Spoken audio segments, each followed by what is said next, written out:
first and foremost, can anyone remember some of the teaching that we covered on last week? Because I would like to see how much of it that you have retained. Does anyone have a memory of the teaching? Let's go to Revelation chapter 21. Let's go there, first of all. Revelation chapter 21. The subject matter is part 2 to Total Recall, the Reboot. Total recall, why? Why is that term used? Because the scripture says, what's in the past, the Most High requires it. It requires that which is past. There are things of the past that should have happened, did not happen, but it requires it to happen. Reboot, meaning that the world is going to be rebooted and reset and move forward. Why is that so important? Because there's no such thing as the whole earth and the whole heavens being destroyed. Let's go to Ecclesiastes chapter 1. Let's go there so that we can just prove that point. Now, whilst you're finding that, so the scripture here tells us, I saw a new heaven and a new earth. What does the term new refer to? Can someone tell me what does the term new refer to? Right. What does the term new refer to? I see your hands, brothers, but I want to see what the sisters have before I get it to yourselves. All right, go ahead, ma'am. Refreshing. Refreshed. The word new means refreshed. And then it says a new heaven and a new earth. Now, is it a new heaven and a new earth?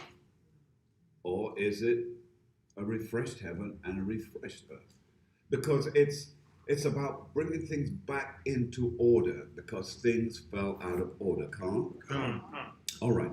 So go ahead and read what you got there, sir. You want chapter 1, verse 4? Yes, sir. Chapter 1, verse 4, exactly. The book of Ecclesiastes, chapter 1 and verse 4. One generation passeth away. What does that mean? Could someone tell me? Our brothers, tell me. What does that mean? One generation pass away. Go ahead, sir. Grace and peace. Every 40 years or so, a generation, being when people are born, like, in other words, you talk about the children of the old age of the 40s, then you got a new generation. Remember what I said? You've got to keep it simple. What you're saying, you're making it technical. For those of us who know this, that answer can sit well with us. But for someone that doesn't understand it, you have to break it down even much more simpler than that. So Every 40 years, every 40 even years. if you drop the 40, let's just say what happens. Life then is on a continual cycle. So it's on a cycle. So it says, go ahead and read for me. Come, one generation passeth away, and another generation cometh. So it's a continual cycle. There's no stoppage there. Life is on a continual cycle. Go on. But the earth abideth forever. So whilst everything else is changing and going through its cycle, the earth remains the same. Go on. Come, verse 5. The sun also ariseth, and the sun goeth down, and hasteneth to his place where he arose. So it's showing you that even the sun knows its assignment, and it continues to do what it was made to do. In other words, the sun is in complete obedience to its maker. Come. So is the moon, so is the sea, so is the wind, so is the air, so is the light. See, they all are in obedience to their maker. Go on, sir. Go on, yes, sir. Go ahead, sir. I have a precept here in the book of Sirach, chapter 14 and verse 18. That's a good one. The book of Sirach, chapter 14 and verse 18.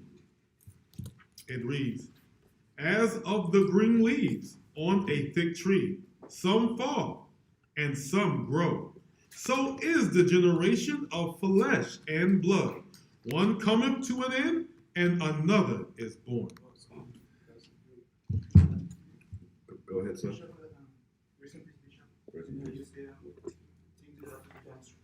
Precept have to jump in your head, but I can't remember the precept, but I remember what it is. Remember when this was Joshua, he told him the sun to the moon, the sun. Yeah, the sun to hold and the moon to So hold. is that like a precept? No, because that's a precept more dealing with the power of God and authority. That's on another level. Right. Okay. All right. So we just read that. Now let's go back. Let's go back to Revelation chapter 21. Let's read chapter 22. Sorry, chapter 2. Come, Revelation chapter 21 and Verse verse 2. And I, John, saw the holy city, New Jerusalem, coming down from God out of heaven, prepared as a bride adorned for her husband. Who can tell me what does that mean? What is that really referred to right there? Anyone? Again, I'm just recapping, so I want to be quick with this because I want to get into the lesson itself. But I'm trying to just see if you have remembered some of the things that was taught. So it says, and I, John, saw the holy city coming down. What is the holy city? What does it represent? What does it represent? All right, over here, Sister Dolores. Yes, it does. See? It represents Israel. So, read it again, please. Revelation chapter 21, verse 2. And I, John, saw the holy city, New Jerusalem, coming down from God out of heaven. Out of where? Out of heaven. Out of heaven. Prepared as a bride adorned for her husband. So, this is Israel coming down as a bride. So, who can explain it in a little bit more detail, using your own words? Who can? All right, Johanna? Oh, okay. When we talk about the bride, we're his bride. We're his bride. He is as our husband. This in the new kingdom, that's what he'll be coming down. It'll be a new world, new kingdom, and we'll be his bride. Go to Ephesians chapter 2 and 16 for me, please, real quick.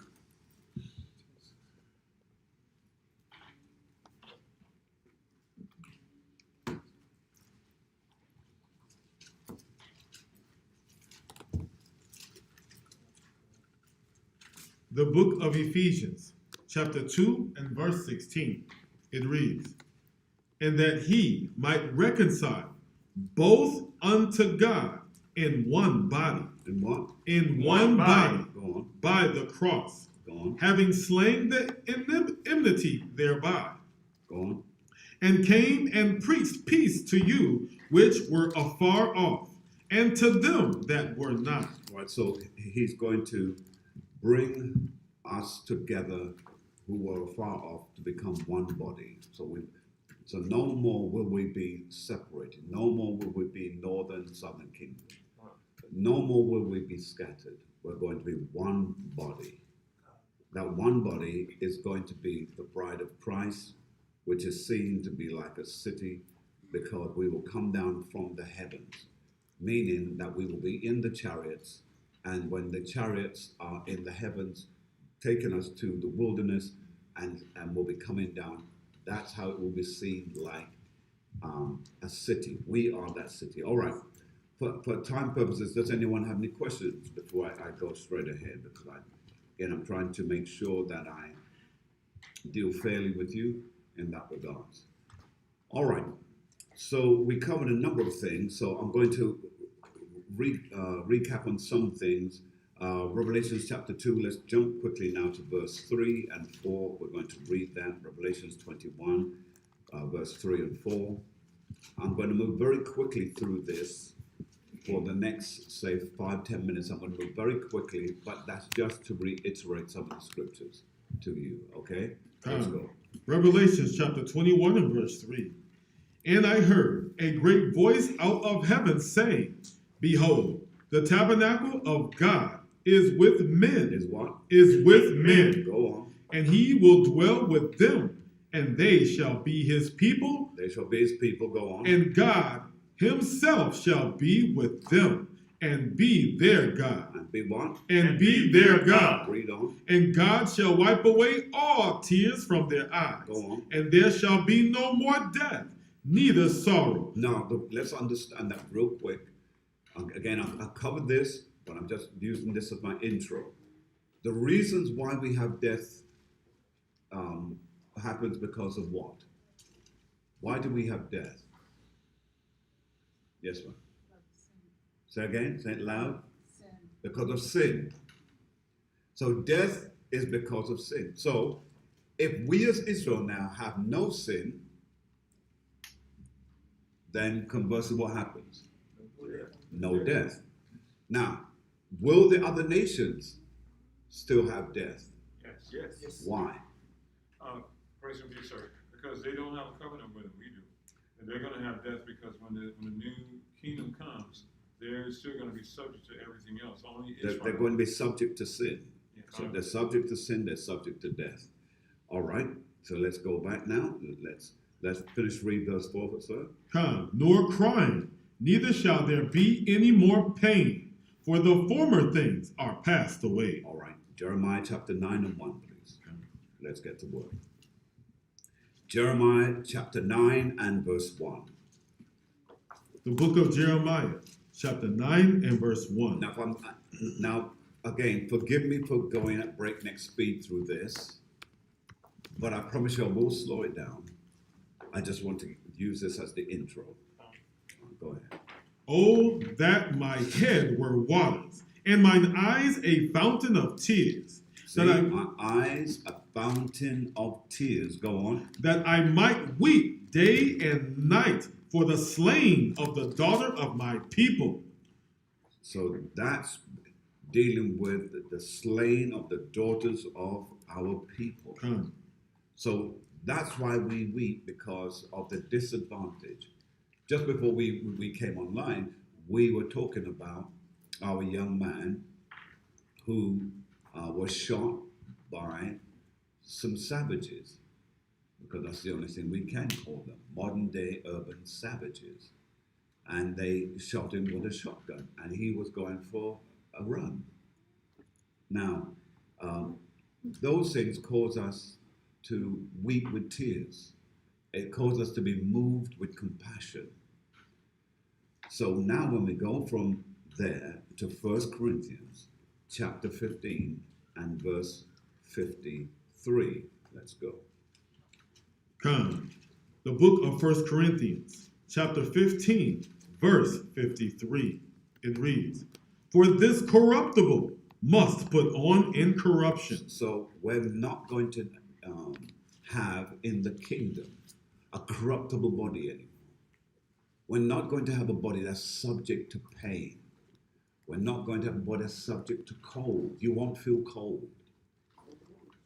You know, cold weather won't affect you. It will be refreshing to you. The heat cannot destroy you. The heat will feel like a walk in a spring day. So those things won't have no effect on you. That's why it says, read it again, sir. 1 Corinthians chapter 15, verse 53. For this corruptible must put on incorruption. So this corruptible body that's easy to be destroyed, easy to be corrupted by the things of this world, will be changed to put on an incorruptible body that will not have all those things. Now, this is a fantastic when you read it, and that's why many people struggle with it, because it sounds very Superman, Captain Marvel type-esque, because it sounds like something out of a comic book. But you must remember, brothers and sisters, the people who wrote those books read the Bible. And they took from those scriptures things that they could make money on by creating an alternative world. They call it Marvel and DC. That's what they did. And so read on, it says, and this mortal must put on immortality. so the mortal now will put on immortality, meaning it will no longer be mortal to the things of this world, but become immortal because it has to be like its king. Our king is going to be Yahushua. He has already changed. He has already become the glorified thing. And the scripture says that we shall be like him. Remember that in your mortal body, you are subject to the heat and the lick of the flames of fire. But in your immortal body, even fire cannot do you any harm. Come. You will be something else. Read on. Come. Verse 54. So when this corruptible shall have put on incorruption, Go on. and this mortal shall have put on immortality, Read. then shall be brought to pass the saying that is written, death is swallowed up in victory. So victory meaning we, Israel, have victory over the thing that has been chasing us for decades and lifetimes and centuries. Because we are easy prey. We've been hung. We've been burned. We've been castrated. Come. Now, those things cannot happen to us in the kingdom age. How are you going to get the rope around our necks? First, we're going to be tall. How are you going to burn us? We are resistant to fire. How are you going to even use the blade when we are impervious to your blades? Come. We are going to be something else. And so when we read, Come. O death, where is thy sting? and then we will brag on death. Look at it like it's something, what are you?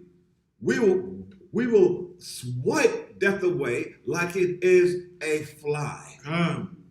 Read, sir. O grave, where is thy victory? And what authority does the grave think it's going to have to keep us buried? Sure.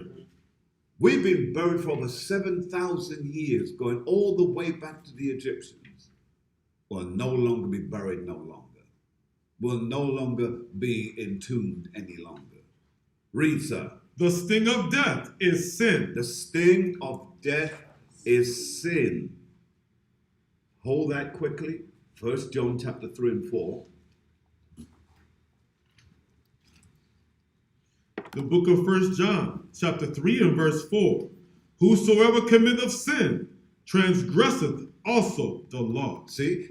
And it will be impossible for us to sin in the kingdom. Impossible. Impossible. Why? The laws will be in us. There will be no kryptonite on the outside to tempt you and to weaken you. The laws will be on the inside of us. We'll get a little bit more deeper in that as we go along. All right, let's finish that. Go back. For sin is the transgression of the law. Come on. The book of 1 Corinthians, chapter 15 and verse 56. Read.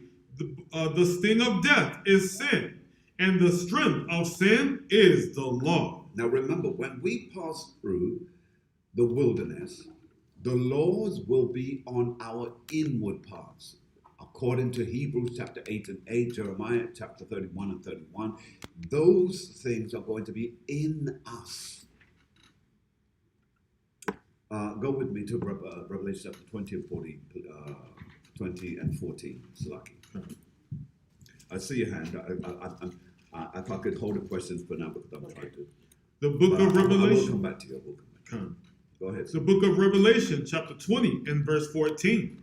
And death and hell were cast into the lake of fire. Now that's why I'm trying to keep the continuity of thought, because it says death and hell. Come.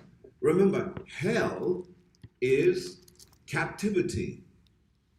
You should circle that right above it, captivity. Because hell is on earth. Come. I know we've been brought up in Christianity and told that there's a real hell with real fire and a real devil with a pitchfork and horns and a tail. No, sir, it doesn't exist. Because think about it. Just think about it logically just for a moment. Why would the Most High God send his spirit into a place of torment? How are you going to live? How are you going to exist if his spirit is not in you? All right. Let's prove it. I'm going to digress now. So I think I want to go to. I think I want to go to Ecclesiastes. That's what I think I want to go to.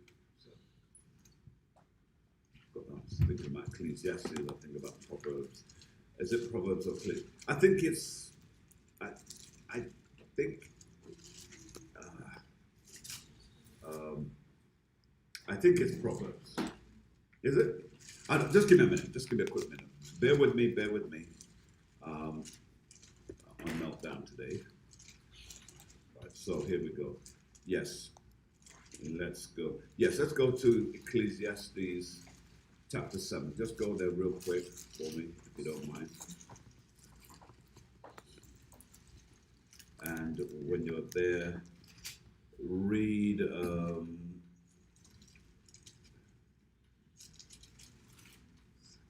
Salakia, make it Ecclesiastes chapter 3 and read, if you please, verse 21. Come. The book of Ecclesiastes, chapter 3 and verse 21. Who knoweth the spirit of man that goeth upward? That goes where? That goeth upward. So it's telling you where it goes. Go on. And the spirit of the beast that goeth downward to the earth. Downward to the earth. So it's telling you that the spirit goes back to who gave it. You don't own it, so it goes back to who gave it. Come. So why is he going to take his spirit now and say, all right, I'm going to put my spirit back in you so you can go to hell? What sense is that? Come on, man, just come on. Just logically think about it.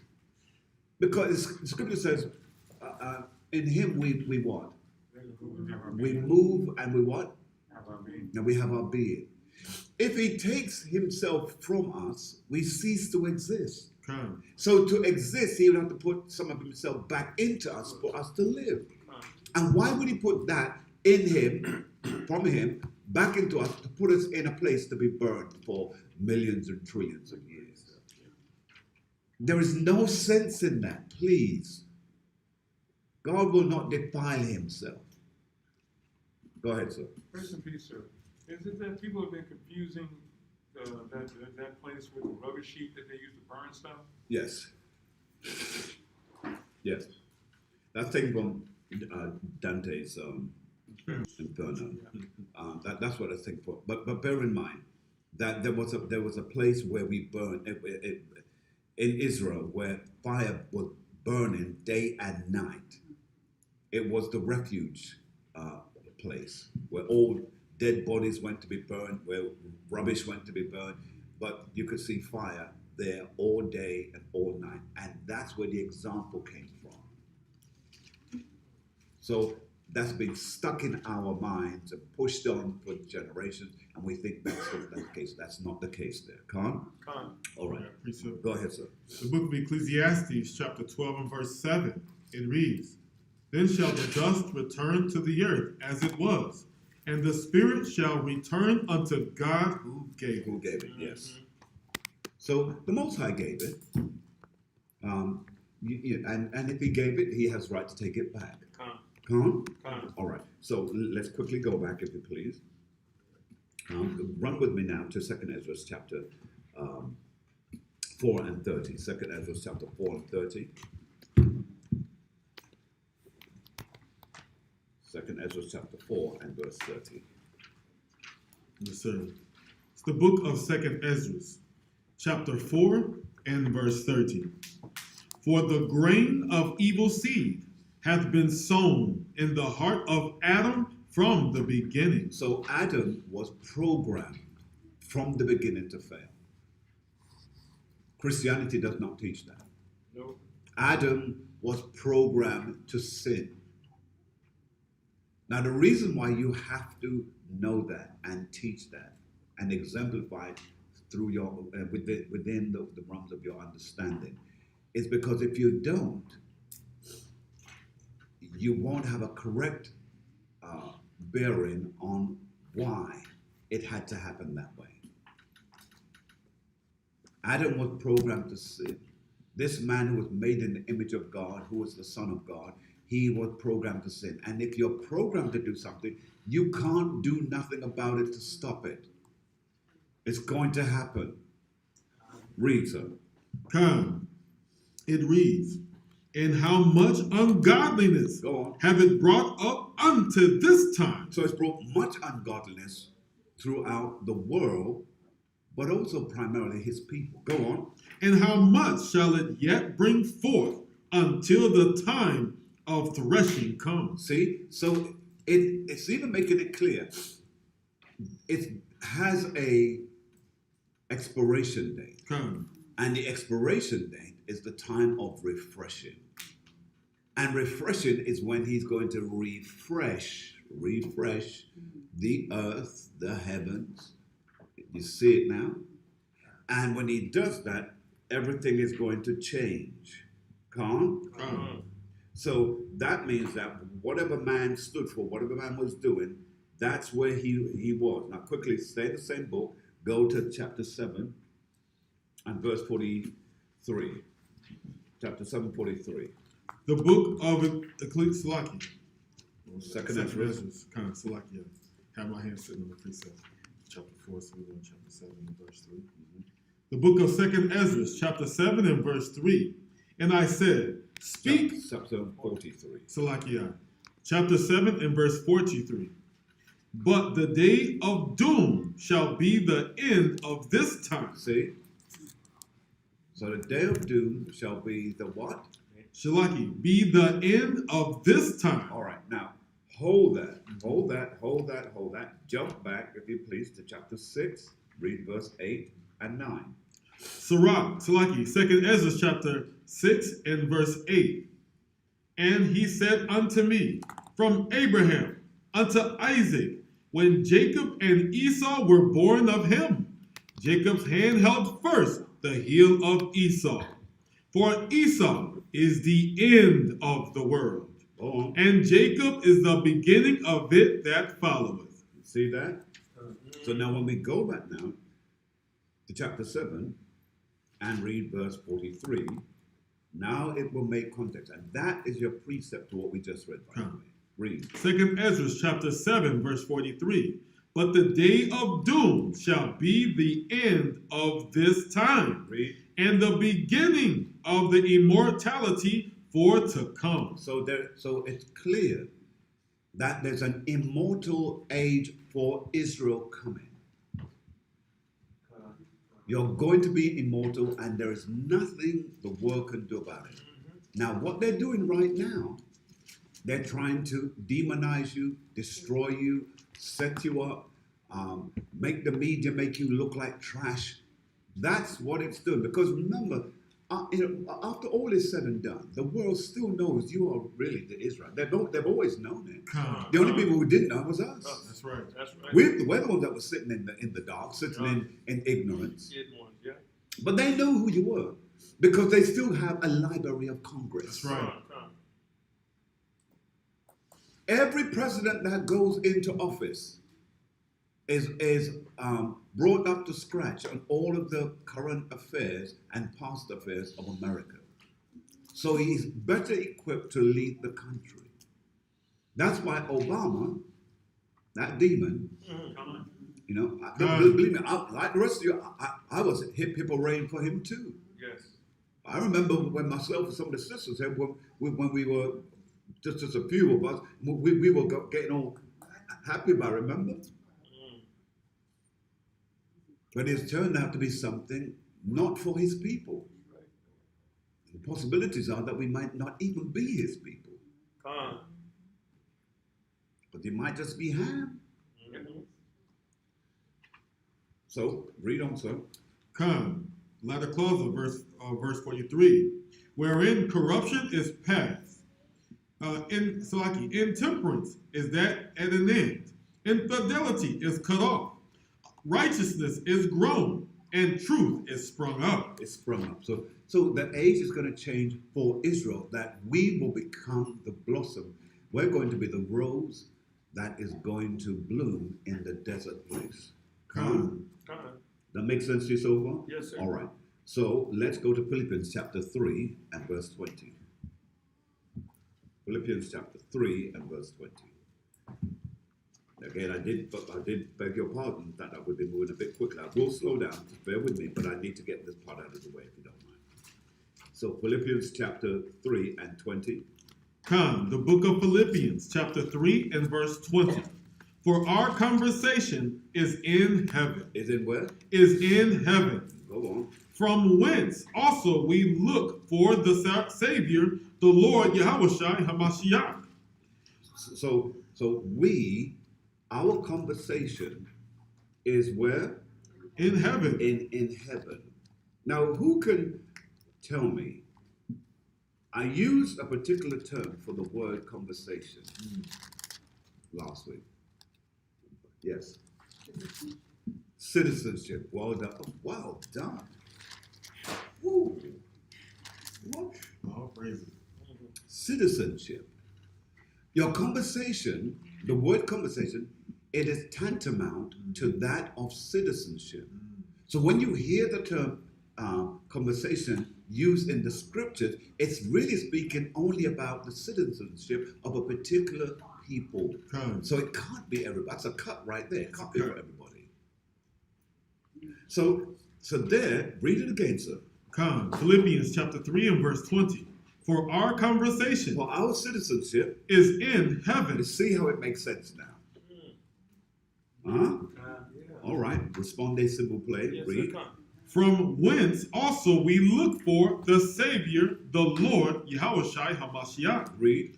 who shall change our vile body, According to what we just read in 1 Corinthians chapter 15, 53, on down. Go on. that it may be fashioned like unto his glorious body, Go on. according to the working whereby he is able. He's what? He is able, even to subdue all things unto himself. Now, here's the precept goes up. Psalms chapter 17, verse 15. Let's go there, please.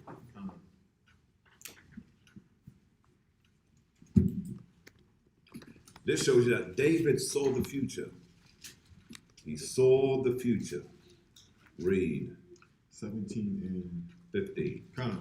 Psalms chapter 17, verse 15. As for me, I will behold thy face in righteousness. Go on. I shall be satisfied when I awake with thy likeness. With that what? With thy likeness. So he knew that when he awakes, he's going to be like him. Come.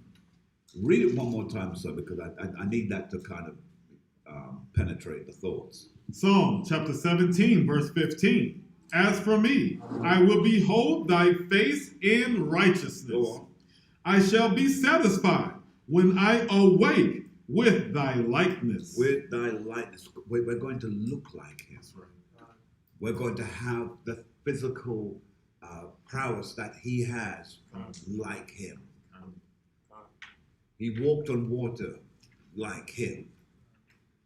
Fire could not trouble him, like him. We're going to have all of those things like him. Why? Because he's the first fruit of them that slept, and he's the first fruit of creation, and he's the first fruit of everything. That's right. Come on. Let's go to Wisdom of Solomon chapter 2. Wisdom of Solomon chapter 2 and verse 23, please. Yes, sir. The book of Wisdom of Solomon, chapter 2, verse 23.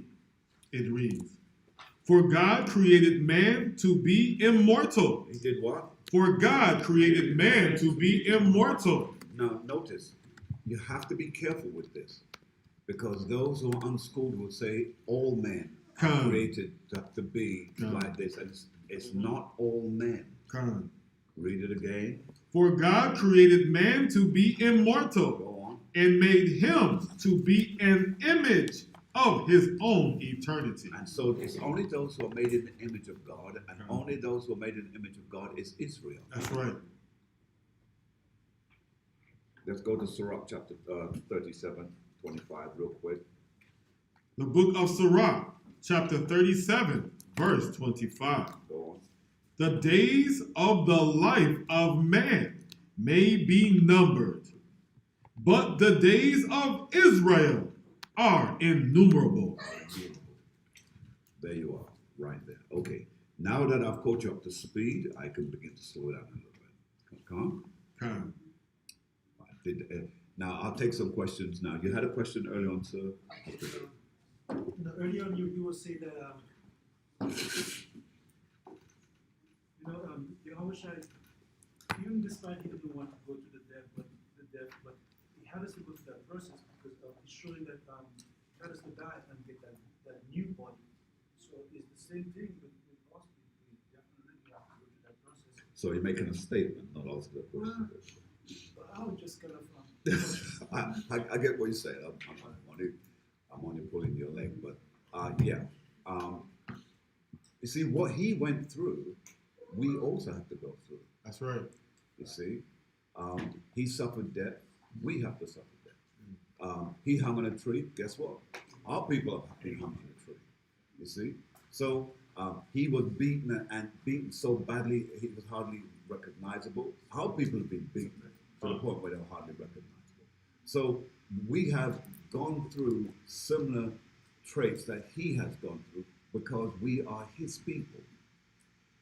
Show me anyone else who's gone through things like he has gone through. That's right. Now there are groups who say, well, we went through that. We went through that. Yeah, you went through it for what? All what? 3 years. Let's see if we can put 400 years on that. Help you out a little bit. In fact, let's take it back. Let's go back to Egyptian time, 7,000 years. How does them apples suit you? We're the only ones that have continually gone through those type of challenges. No one else has. That's right. All right. So let's move forward. Just quick. So in the garden, he was telling his father, "It is your will that I should not go through this." Sure, he didn't want to go through it, but it was supposed to be. Well, it wasn't that he didn't want to go through, because Isaiah saw him as a lamb. A lamb has no control over itself. When you have a lamb, what do? They take the lamb, they can kill the lamb, do whatever they want to the lamb. Because a lamb is quite defenseless. A lamb is not a goat. A goat at least has the ability to go buck you 2 times, you see? But a lamb is a somber type creature. And the scripture says that he was like a sheep before his shearer, he was dumb. He opened not his mouth. So he took the punishment. So that's what Isaiah saw. He fulfilled it by coming before the different kings, and they slapped him in his face, and he asked, "Why would you slap me for speaking the truth?" Mm-hmm. He went through it all. So to say that he didn't want to go, it wasn't that he didn't want to go through it, but he suffered fear like we all suffer fear. And the reason why that was important is to let us, listen, if he went into every situation where he was fearless and he just took it, for many of us who suffered the anxieties of those things, we would feel like, well, we can't live up to him. But if we saw that he suffers fear and saw that there are things that he was challenged with, when the time comes that those things affect us, we remember that if he did it and he could do it, I can do it too. Because I recognize that this is just an exit to this life into the life that I have ahead of me to come. All right, so let's get moving. All right, let's go to Revelation chapter 21. Let's read verse 5 and let's move forward. The book of Revelation, chapter 21 and verse 5.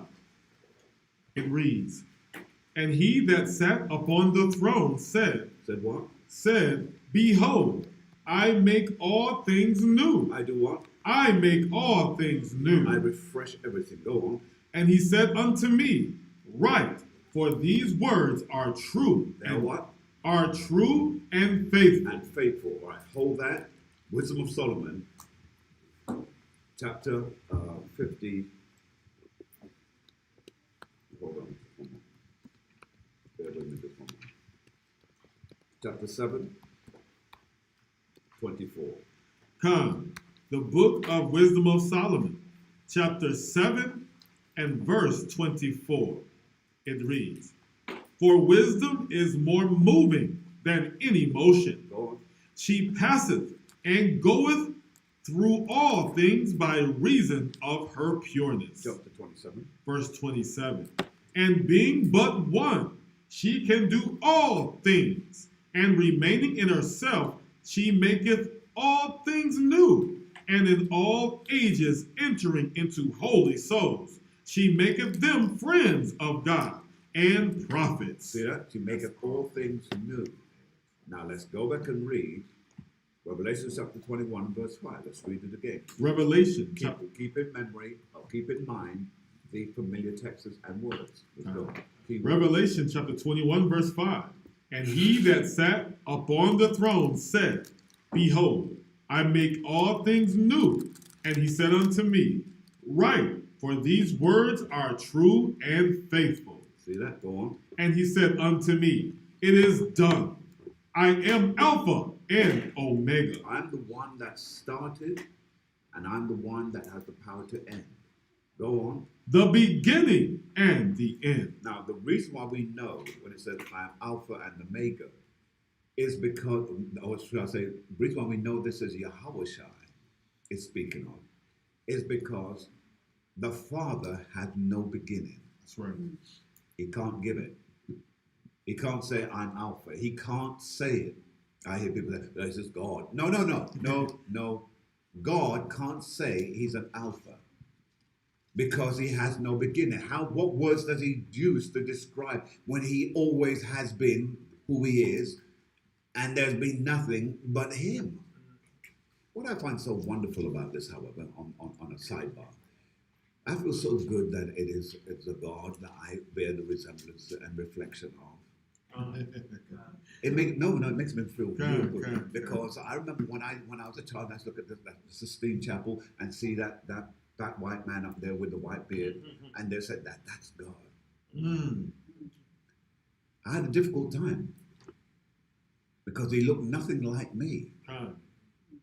But now that I know that he looks like me, wow. And then when I look at everything that he has made, from a bug to a fly, to a butterfly, to a bird, to a sky, when I look at those, I know that my Father in heaven made those things and he looks like me. Do you know how that makes me feel? For our sakes. I feel good. I feel proud. If I died the next minute, I would feel proud dying because I know that I'm going to see someone when I open my eyes who looks like me. I'll praise. That's why I get excited about this thing. Before I was wondering, what on earth am I going to see when I die? Who up there? Who is he? Who we be? So sorry, just a little rant. Let's go back. Revelation chapter 21, verse 6. "And he said unto me, It is done. I am Alpha and Omega, Go on, sir. the beginning and the end. Go on. I will give unto him that is athirst of the fountain of the water of life freely. Read, sir. He that overcometh shall inherit all things." So he's letting you know that there is a reward at the end of this. Don't give up. God. There's a reward at the end of this. Go on, sir. "And I will be his God, and he shall be my son. Read. But the fearful and unbelieving and abominable and murderers and whoremongers and sorcerers." By the way, in case you don't understand, the word whoremonger is usually associated with men who are just constantly having sex with every woman about. A whoremonger is a man, primarily. Women can be whoremongers, but men are whoremongers in the first position. Women are normally prostitutes or whores, but men are whoremongers. So men can't get all hoity-toity and think that they can't be classified in that example. You can if you are constantly putting yourself where you should not be. Read, sir. "And sorcerers and idolaters and all liars shall have their part in the lake which burneth with fire." Now, the lake that burns with fire, if you codify in your Bible so that you understand it, I put ICBM. Intercontinental Ballistic Missile. ICBM. That's the lake of fire that the scripture here is speaking about. Go ahead, sir. Come. Read the Which last clause. says, and all liars shall have their part in the lake which burneth with fire and brimstone, which is the second death. It's going to be so hot.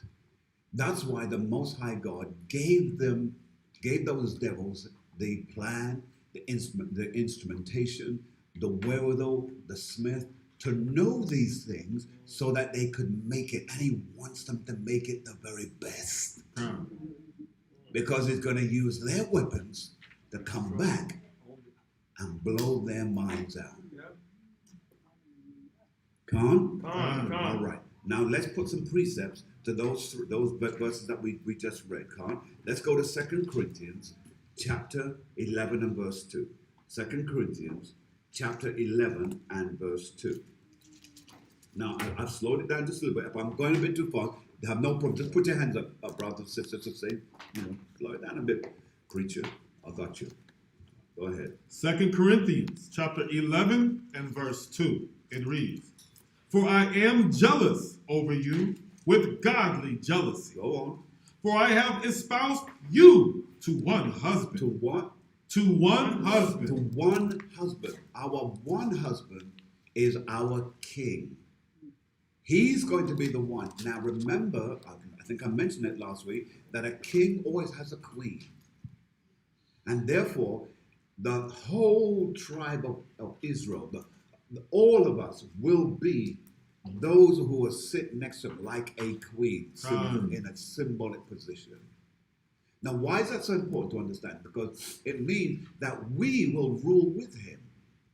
He will have the last word, of course. But having that rulership means then that wherever Israel goes in this world, every nation must bow before them. That's hard for people to get their brain around. Because they're willing to do it to Amalek. Because Amalek's out there calling themselves Israel. And the nations have no problem with that. But you know how much of a problem they're going to have when you're the one they're going to have to bow to? Oh, I look forward to that day. Yes. I'm salivating, excuse me. Read, sir. That I may present you as a chaste virgin to Hamashiach. Go on. But I fear, lest by any means, as the serpent beguiled Eve through subtlety, so your minds should be corrupted from the simplicity that is in Hamashiach. Now, here's where we are. Now, back to verse 2. We want to go to Jeremiah chapter 3 and 14 to deal with the virgin and deal with the jealousy part. Come? Jeremiah chapter 3 and 14, let's read. The book of Jeremiah, chapter 3 and verse 14. It reads, turn, O backsliding children, saith the Most High, for I am married unto you. See that? It's making a clear statement. That's right. He's married unto you. Go on. And I will take you, one of a city, See that? and two of a family, and I will bring you to Zion. Bring you where? To Zion. Bring you to Zion. That's just so beautifully put, I don't know what to say. Let's go to Isaiah now to back it up even further. 54 and 5. Isaiah 54 and 5. Come, the book of Isaiah, chapter 54, verse 5. For thy maker is thine husband. The Most High of hosts is his name. Go on. And thy Redeemer, the Holy One of Israel. The God of the whole earth shall he be called. Go on. For the Most High have called thee as a woman forsaken. See? And so he has called Israel as a woman forsaken. come. Now, the reason why it's so important for you to understand that, if Israel is called as a woman, then the terminologies that I use, that you are my wife, you are my bride, it's not out of step. Come. Read. Come, and grieved in spirit, and a wife of youth when thou wast refused. So wife of youth meaning he has had an hankering for us going all the way back to our beginning. It's not a new love. It's a love he's had for a long, long time. Go on. Saith God, Read on. for a small moment have I forsaken thee. So when he uses it for a small moment, although many of us think, oh, well, that's you call 7,000 years, 400 years a small? Yes, it is. Why is it small? Because in the complexities of time, That's right. it is nothing. Con, Because we will be living in an age of eternity. con. That's why he uses this. Read it one more time, verse 7. For a small moment have I forsaken thee, Go on. but with great mercies, Great what? great mercies Go on. will I gather thee. Will I gather thee? That makes perfect sense. Any questions so far? Con. That's clear. Yes, sir. All right, let's go back to Revelation chapter 21, and let's go from verse 9. Con. The book of Revelation, chapter 21, verse 9. And there came unto me one of the 7 angels, which had the 7 vials full of the 7 last plagues, Go on. and talked with me, saying, Come hither, I will show thee the bride, the Lamb's wife. See? So now it's tying back into what we just read. Because now, verse 9, we're now dealing with the New Jerusalem. And we're tying in the fact that we just went through the orchestrations of him being the bride and what he did and etc. etc. We just went through all of that. Now we're dealing with, okay, let's identify with the New Jerusalem. Let's tie that in as to how it is the bride and what's the association with it. So read it again, if you please, sir. Revelations chapter 21 and verse 9. And there came unto me one of the 7 angels, which had the 7 vials full of the 7 last plagues, and talked with me, saying, Come hither, I will show thee the bride, the Lamb's wife. Now, remember, it used the word 7 here because we're in that time of completion. We today are eyewitnesses to we're living in the age of completion. Come. Those vials, the 7th vial, they're about to be revealed. We've seen the stirrings in the countries. We talked about that before we came on air, as to how the different countries are positioning themselves and the things that are taking place even here in America that people in Europe don't even know what's going on. So there's a whole lot of things happening. Now, when we read this, he confirms that the bride, the Lamb's wife.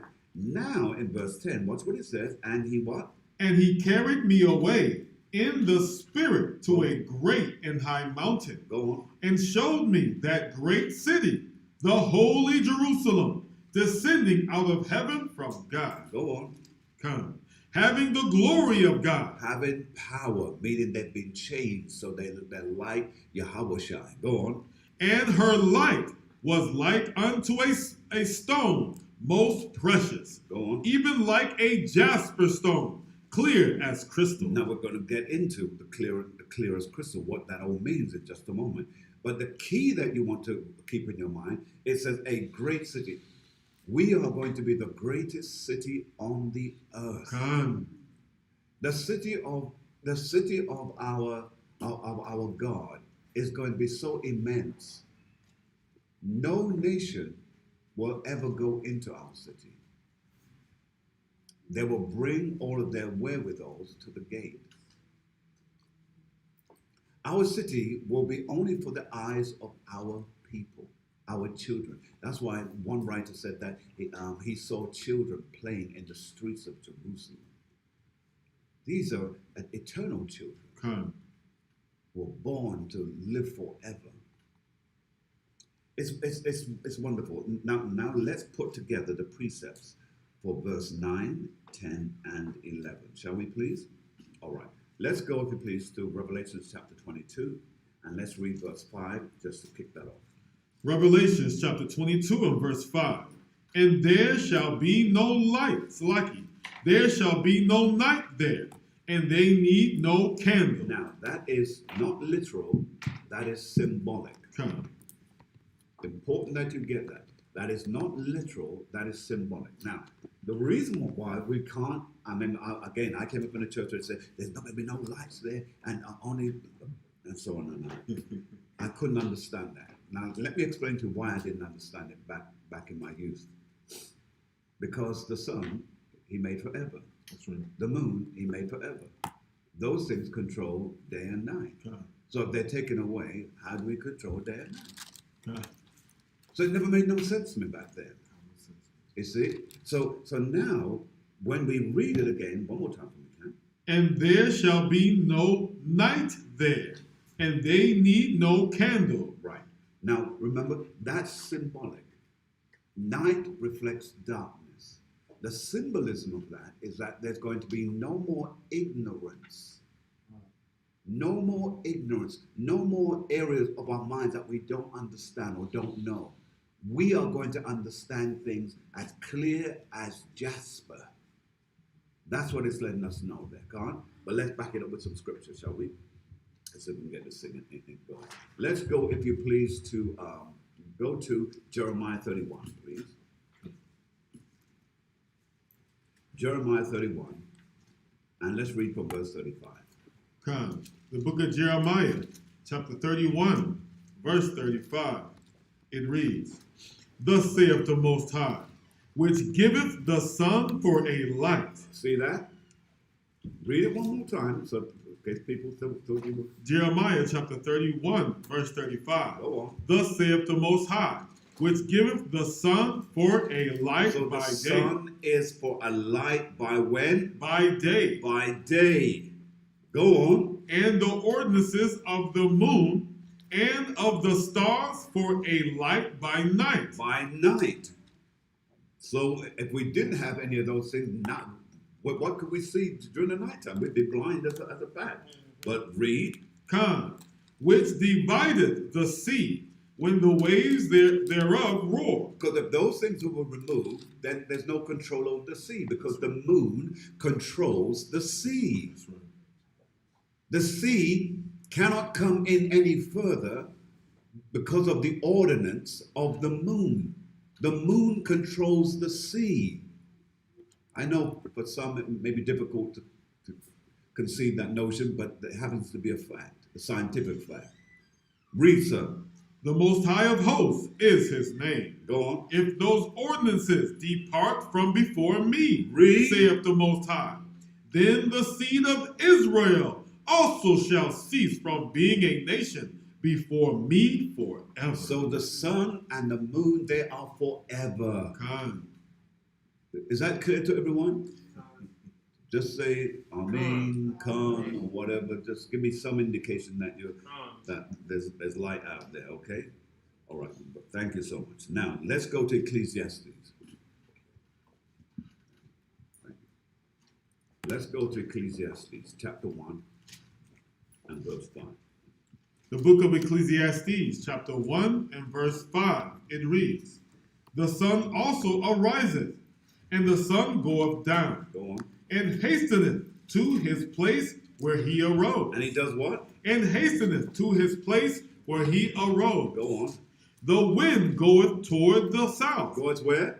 toward the south, Go on, sir. and turneth about unto the north. Read. It whirleth about continually, and the wind returneth again according to his circuits. According to its circuits. All right. Who can, we've explained this already, but who can tell me what is the importance of this? We've already said it, but I just want to, I'm asking it because I want to see if you're paying attention. So, what is the purpose of this? Can someone please tell me?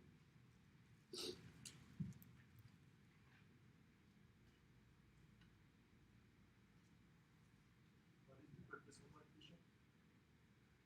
What we just read.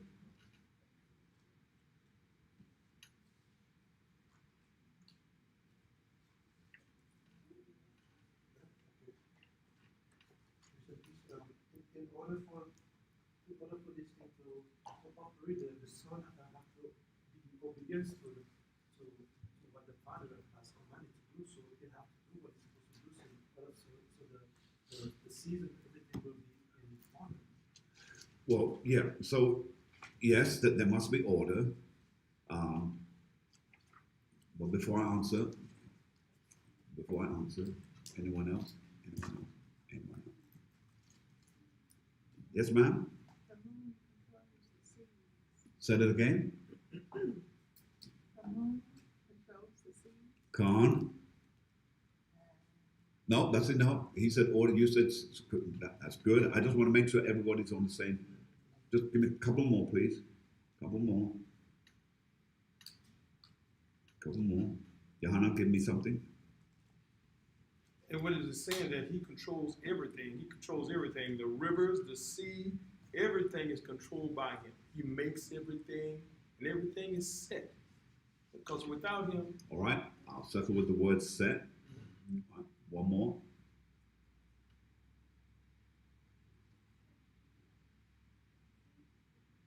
All right, Isaiah. Oh, I'm sorry. Did you have your hand up? See that? That's good. That's good exercise right there. Now, yeah.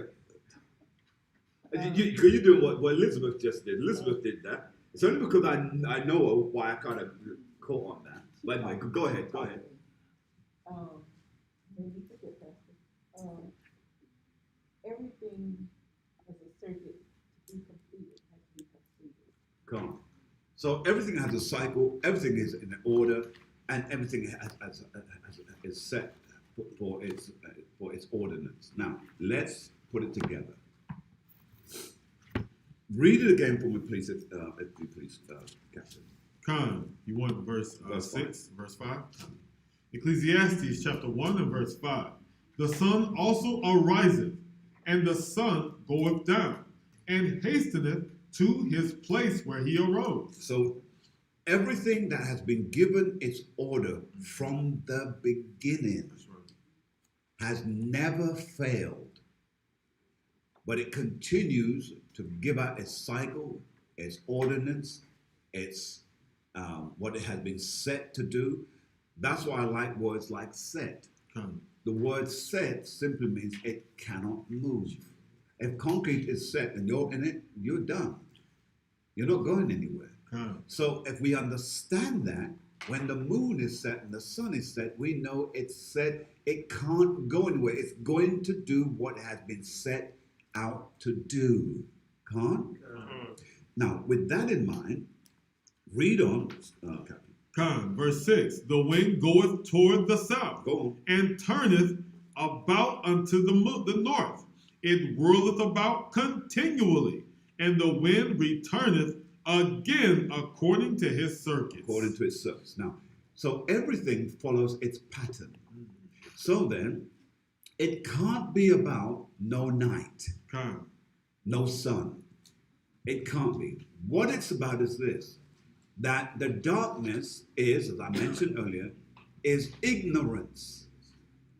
There will be no more white supremacy. No more. There will be no more anyone making you feel like you've got to follow after the heathen nations. Because you will be beyond that point. Khan?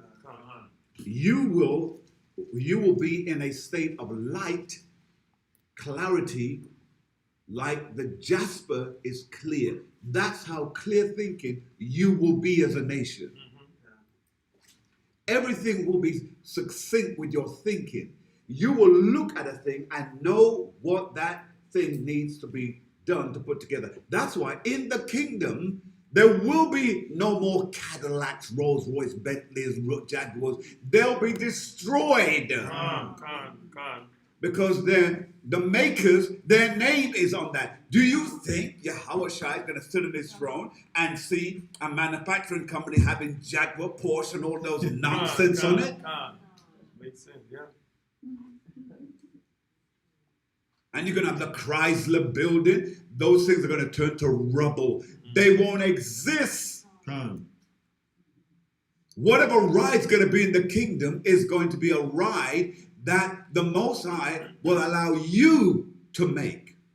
You will have, and they will be vehicles that are symbiotically tied to your thoughts. Con. Imagine thinking about going home and you step outside your house and your car turns up and it's right there in front of you. Con. You walk towards it and the thing opens up its door. That's right. You jump in it and you don't need to tell it where to go because it knows where you want to go and takes you there. Con. What high level is that to where we are right now? And remember, whether they will ever confess it or not, remember the car was invented by some Negroes. That's right, Pastor. Yeah. Our people, but they never give us credit for it. They give Ford credit for making all this silly, what do I call it, TF or Mark T. They give him credit for producing, but not one time in history have they ever said who made the car. Have you not noticed that? That's a lie. They just can't get around to say, well, this man made it because the Negroes made it. That's right. All right, stay on track now. Let's go, if you please, to Job chapter 10. Run there for me, please, sir. Job chapter 10, begin at verse 21. Let's go. The book of Job, verse 21. 10:21. The book of Job, chapter 10, verse 21. Before I go whence, I shall not return. Read. Even to the land of darkness. Even to what? Even to the land of darkness. Even to the land of darkness. I will not return to ignorance. See the symbolism in that? Read it one more time. Job chapter 10, verse 21. Before I go whence, I shall not return, even to the land of darkness and the shadow. Now, the land of darkness is America, Babylon. Go on. And the shadow of death. Shadows of death is America, Babylon.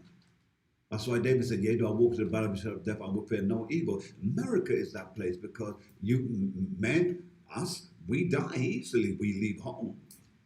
You better pray. Read. Yeah. A land of darkness, as darkness itself, and of the shadow of death, without any order. Without what? Without any order. Without any order. And where the light is as darkness. Where the light is as darkness. See that? That the light is as darkness. So there's light there, but it's as darkness. Bible says gross darkness. But before we go, run to Genesis. Chapter 1 and 5. Just run there for me, please. The book of Genesis, chapter 1 and verse We're 5. coming right back to Job afterwards. And God called the light day, Go on. and the darkness he called night. Go on. And the evening and the morning were the first day. For the first day. So what does that teach us? That from the beginning he set this mess into play. The ignorance, the evil, he set it up from the beginning. Because remember, we're told, well, everything was crystal and beautiful in the garden, and there was harps and violins and all of those things. No. The catastrophe started from the beginning. But there is a purpose that darkness shares because things are developed in darkness. Children are conceived in darkness, I mean within the womb. There's no light in there. Photos back in the day was developed in darkness. So it has some bearing. Go back and read Job for me. Please just read Job 10 and 22 and then we'll move on. Job chapter 10 and verse 22. Read. A land of darkness, as darkness itself, and of the shadow of death, without any order, and where the light is as darkness. Where the light is as darkness. Isaiah 30 and 26 real quick. The book of Isaiah chapter 30 and verse 26. Moreover, the light of the moon shall be as the light of the sun, and the light of the sun shall be sevenfold as the light of 7 days, in the day that the Most High bindeth up the breach of his people, and healeth the stroke of their wound. So it's letting you know that the light that will be in us is going to be 7 times brighter. 7 times greater. The knowledge we will have will be complete.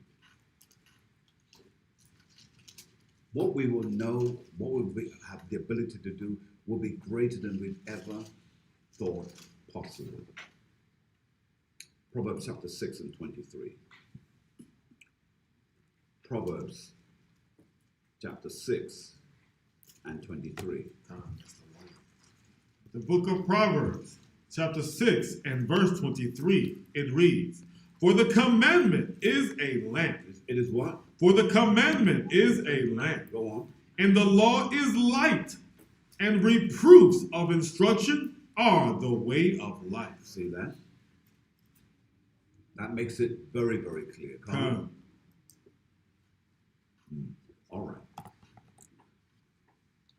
Any questions?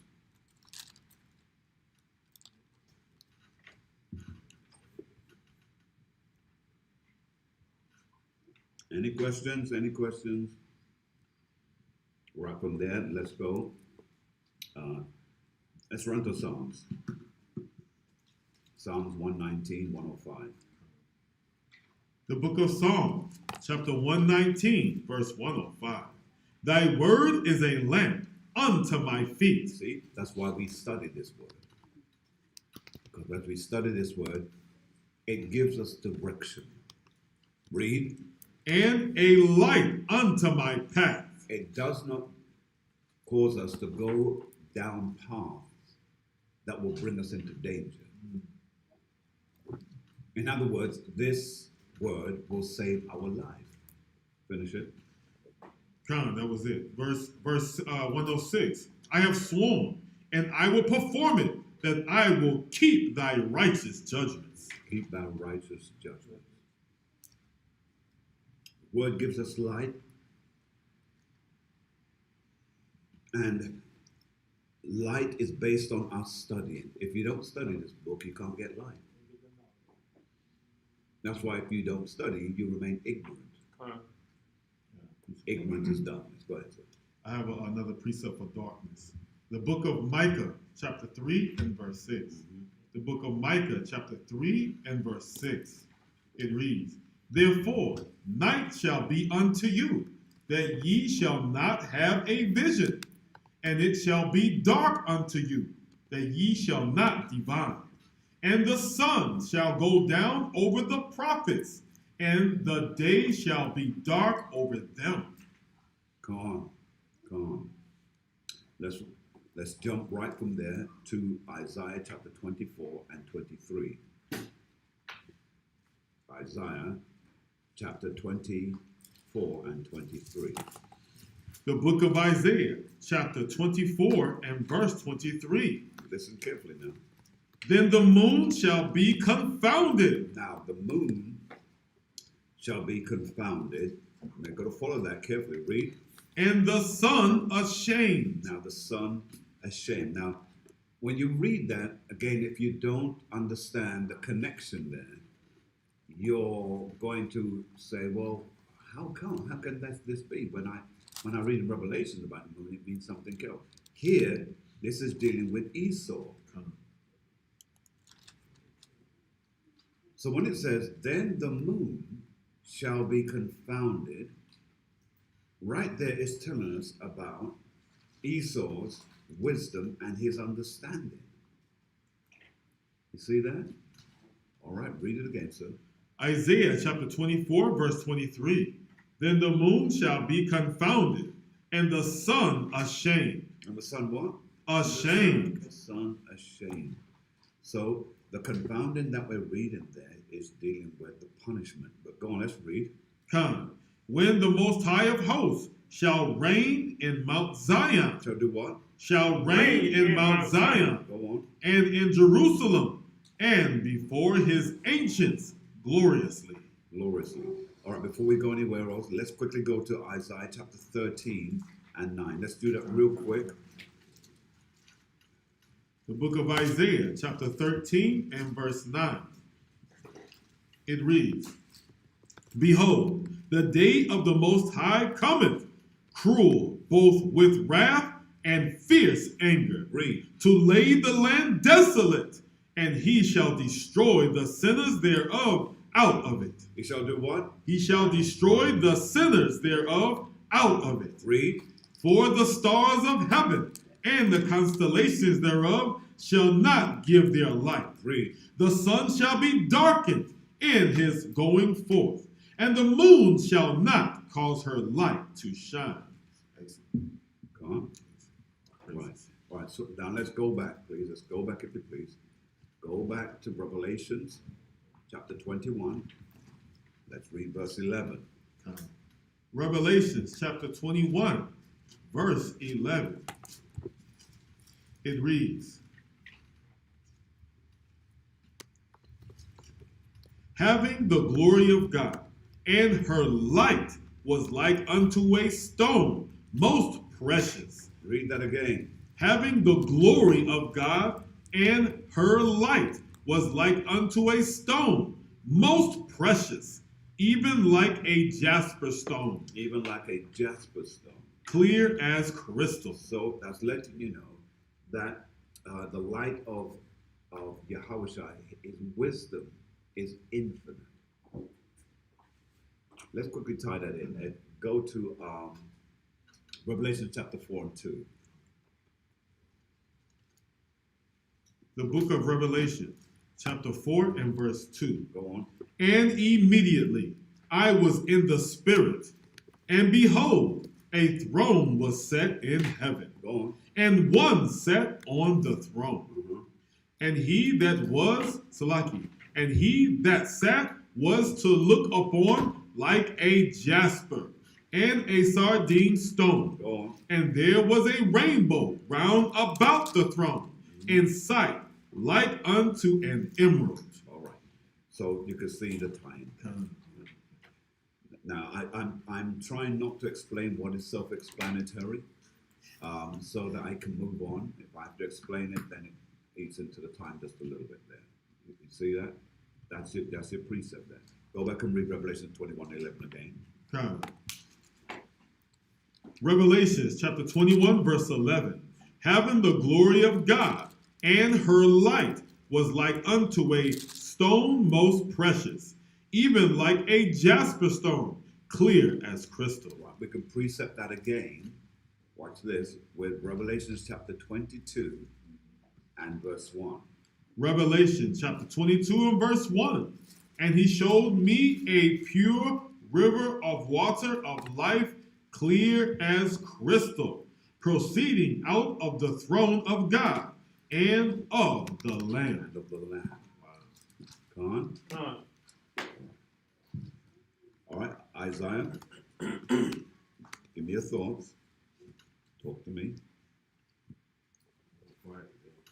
Yeah, see, every time we go through these particular scriptures, it always takes me out because I realize that what's coming is going to be absolutely phenomenal. Mm-hmm. And we have so much to look forward to. There's no way we should quit. I mean, because I want to see all of this. Well, remember that if our people make the mistake of not getting or being a part of this, the scripture tells us that they will be least in the kingdom. But they said from the greatest to the least, or from the least to the greatest. So it lets us know that's speaking about the class, because there will be a classism in our kingdom. Not everybody's going to be the same. You know, again, Christianity said everybody's going to be. No, they're not. No, they're not. How can you be over 10 cities when you were a vagabond when you were alive on the earth? How are you going to get that? Doesn't work. All right, so let's go back. Let's read Revelation chapter 21 and 12. Revelation chapter 21 and verse 12. And had a wall great and high, and had 12 gates, and at the gates 12 angels, and names written thereon, which are the names of the 12 tribes of the children of Israel. The children of Israel. Now, jump back and read verse 9. Revelation chapter 21 verse 9. And there came unto me one of the 7 angels, which had the 7 vials full of the 7 last plagues, and talked with me, saying, Come hither, I will show thee the bride, the Lamb's wife. Now, let's jump back down to where we were, which is verse 12. Verse 12, and had a wall great and high, and had 12 gates, and at the gates 12 angels, and the names, Salaki, and names written thereon, which are the names of the 12 tribes of the children of Israel. Who? Of Israel. Now, here is what I want you to, this is what I want you to see here. Make a note of this because you won't remember it. I know you'll want to try to, but you will not. The scripture lets us know, first of all, that we are the city, right? Israel is the city. So, the elect men are the walls. The elect men are the walls. And the leaderships are the gates. The leadership are the gates. Now, the reason why that's important for you to have, because if you don't get that, you will not be able to associate the words as we go along down the road. So the city is us. The elect men are the walls. Our leadership are the gates. Let's put some proof on that. Revelation chapter 11 and 1. The book of Revelation, chapter 11 and verse 1. And there was given me a reed like unto a rod. And the angel stood, saying, Rise and measure the temple of God. Measure the temple of God. Go on, complete it. And the altar, and them that worship therein. Now, make a note of this. You have a question, sir? Oh, no. All right. Make a note of this. Measure the temple of God. The word measure stands for judgment.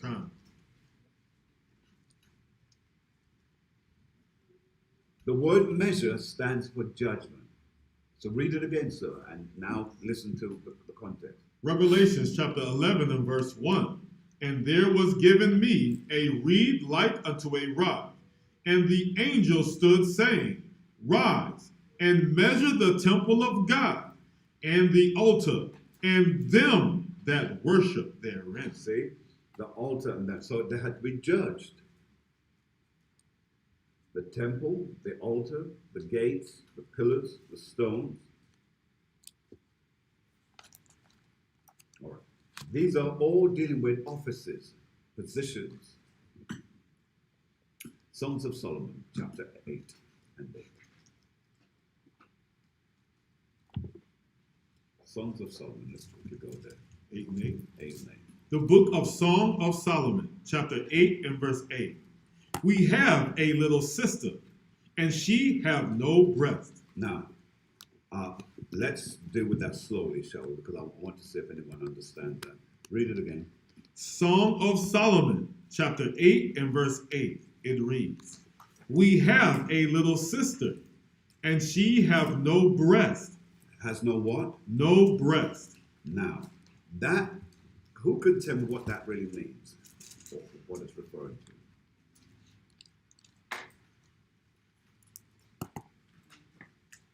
Anyone? Anyone? Yes, please. Beauty, Sorry? beauty, Not bad. Good attempt. Anyone else? Anyone else?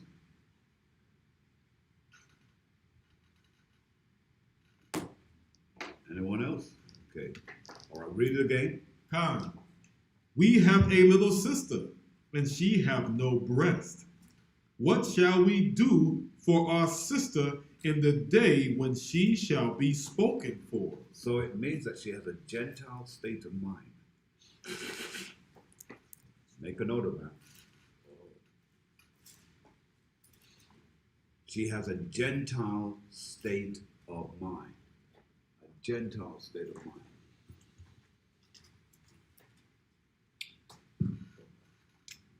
piece of these right Gentile state of mind.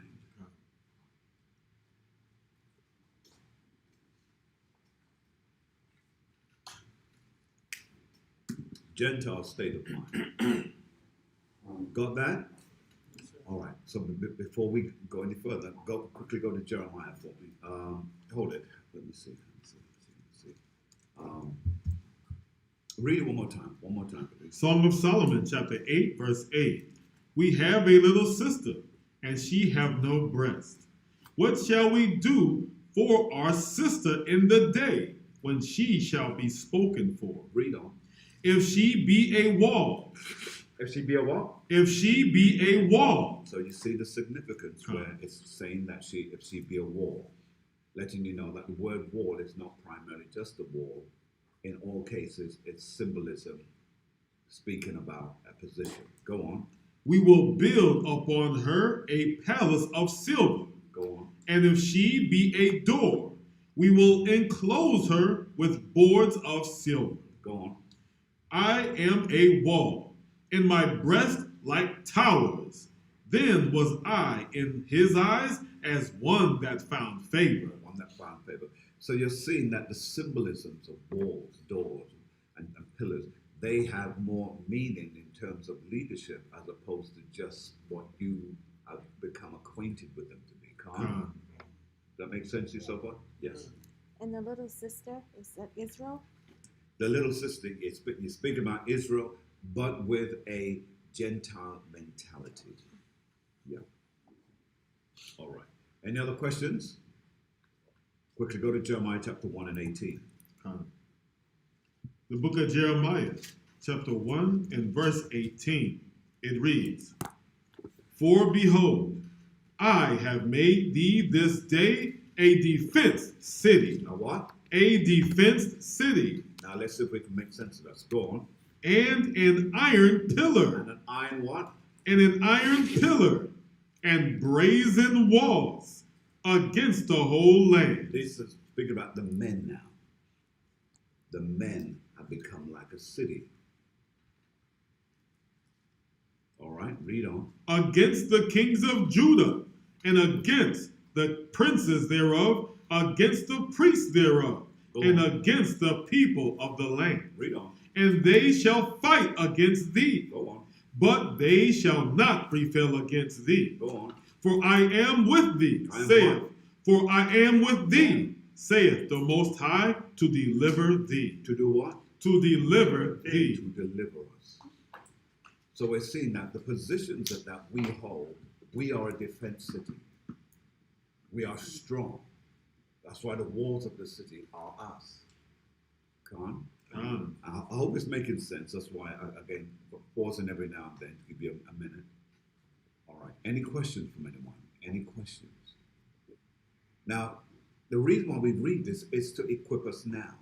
We may not have all of the ingredients now, but the purposes of you engaging in this now is to make you stronger in your mindset in this life. Because if you're strong now, the things that are coming, and they're coming, you'll be able to stand up to them.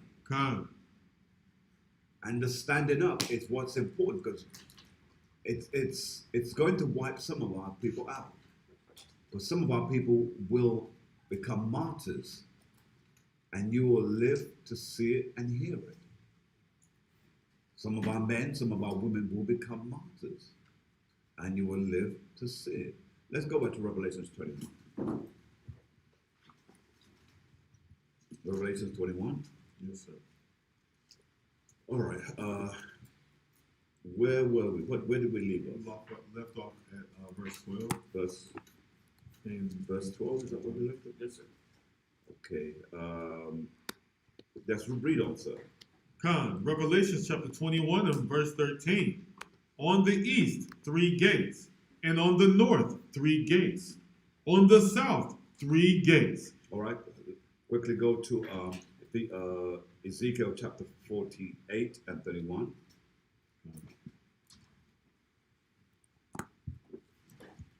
The book of Ezekiel, chapter 48, verse 31. It reads, "And the gates of the city shall be after the names of the tribes of Israel." Oh, hold it. Now, so who then gave the authority for other nations to walk in when you could only walk through those gates if the name of your tribe is on it? Read it one more time. Ezekiel chapter 48, verse 31. "And the gates of the city shall be after the names of the tribes of Israel. 3 gates northward, 1 gate of Reuben, 1 gate of Judah, 1 gate of Levi.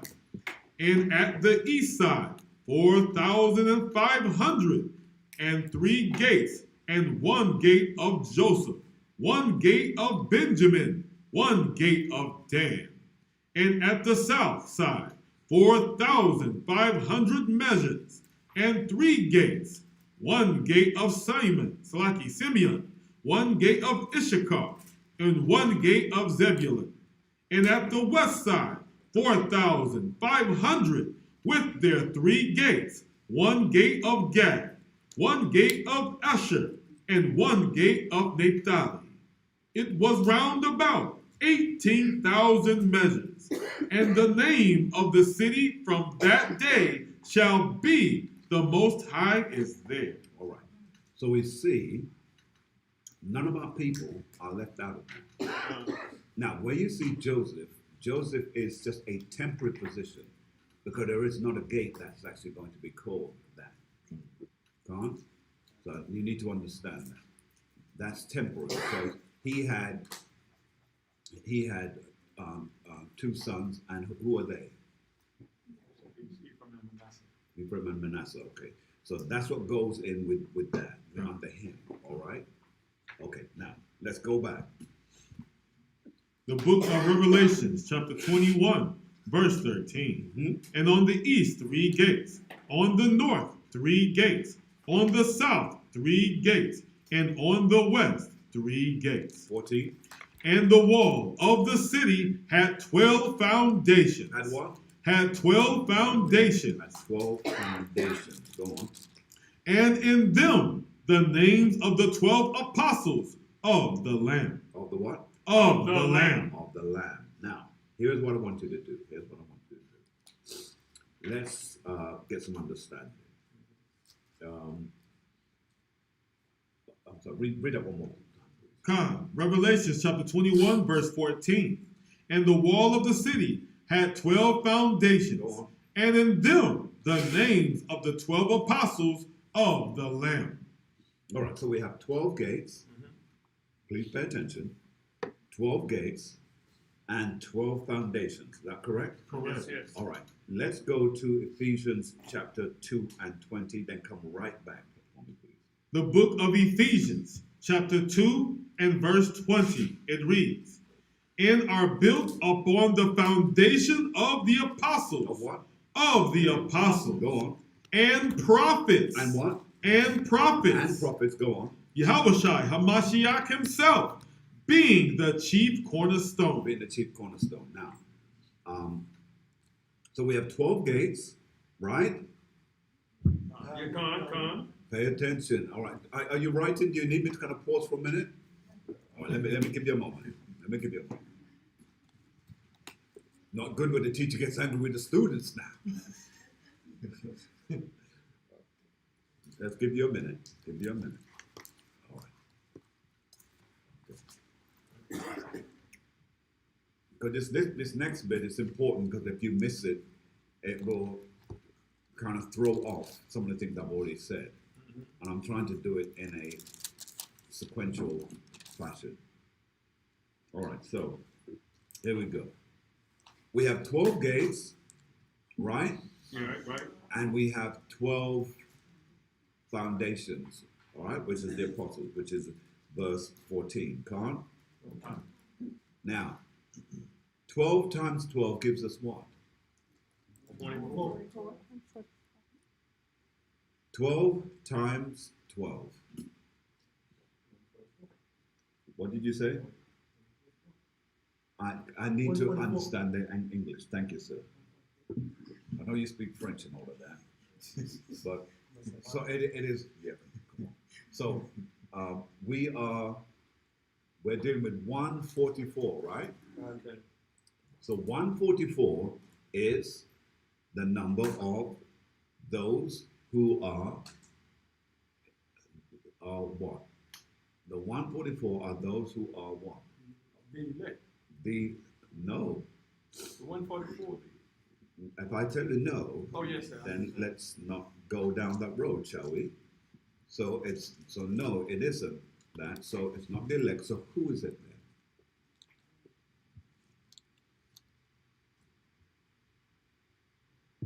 Because the only thing that we have in the elect, just to make sure that no one's thrown out, the elect are 1/3. That's all we know, right? Is that right? The elect is 1/3. We know that 2/3 is the non-elect. So that's the number we have. We can't say 144 because that would put a number on the election, and we don't know because that's where you were confused the other week, because you were thinking it's only going to be a small number. No, it's going to be a great number. So the great number, we don't know what that is. The only time we'll know is at the end when that was the scripture we read today called the time of refreshing. So the 144 are whom? Yes, please. 12,000 from each of the different tribes. And they are what, Isaiah? Those are the men of Israel from each one of the tribes. So 144,000. So 144,000, 12,000 from each tribe, which we just went through Ezekiel chapter 4 and so 48 and 48. So forth. So those are the 144. That's how we know what's going on there. Because it's a combination of the 12 gates, which are the 12 tribes, and the 12 apostles. So somewhere in all of that, seemingly, is the apostles and the 12 tribes, in terms of whether it be Simeon, Judah, whether it be Issachar, those men have come back and are being used in that fashion. Come on, see how it's making sense so far? That means all of the 12 apostles, they're in that fashion. See that? Go ahead, sir. The book of Matthew, chapter 19 and verse 28, it reads, Yahushua said unto them, Verily I say unto you, that ye which have followed me in the regeneration, when the Son of Man shall sit in the throne of his glory, ye also shall sit upon 12 thrones, judging the 12 tribes of Israel. See that? It's heavy now. Go ahead. Go ahead. All praise. Matthew chapter 19 and verse 28. And Yahushua said unto them, Verily I say unto you. So you know who he's talking to, the apostles. Okay? It says, that ye which have followed me in the regeneration, when the Son of Man shall sit in the throne of his glory, ye also shall sit upon 12 thrones, judging the 12 tribes of Israel. So that's what all the precepts we've been talking about is the walls and the leadership and the 144, the 12,000 from each tribe, judging the 12, the rest of Israel. All praises. Say that again? Just at that brought it home. Good. Because you have gates, you have walls, and you have pillars. And those are all positions. That's what we were not taught beforehand. But those are indeed positions. 1 Peter chapter 2 and 5, please. Yes, sir. Now these are the scriptures that gives it some clarity. The book of 1 Peter chapter 2 and verse 5. It reads, Ye also, as lively stones, As what? as lively stones, As lively stones. Go on. are built up a spiritual house, Built up a spiritual house. Go on. a holy priesthood, to offer up spiritual sacrifices. Offer up what time? Spiritual sacrifices, Go on. acceptable to God by Yahweh Shai HaMashiach. All right. So that's one of your precepts. Lively stones. Let's go to Nehemiah, chapter 4 and 6. Nehemiah, chapter 4 and 6.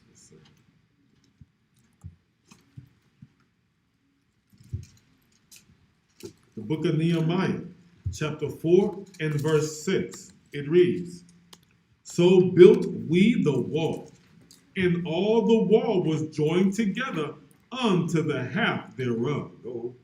For the people had a mind to work. To do what? Had a mind to work. They had a mind to work. Come on. All right. Drop that. Ezra 4 and 16. The book of Ezra, chapter 4 and verse 16. It reads, We certify the king that if this city be builded again, the walls thereof set up, Go on. by this means thou shalt have no portion on this side the river. This side of the river. So what that's telling us is that we as a nation, we are building a city. Who is the city? Israel. We are the city. We're building ourselves. That's why you have to tell your brethren as to who they are. Khan? Khan. First Maccabees, chapter 5. First Maccabees, chapter 5, and verse 1.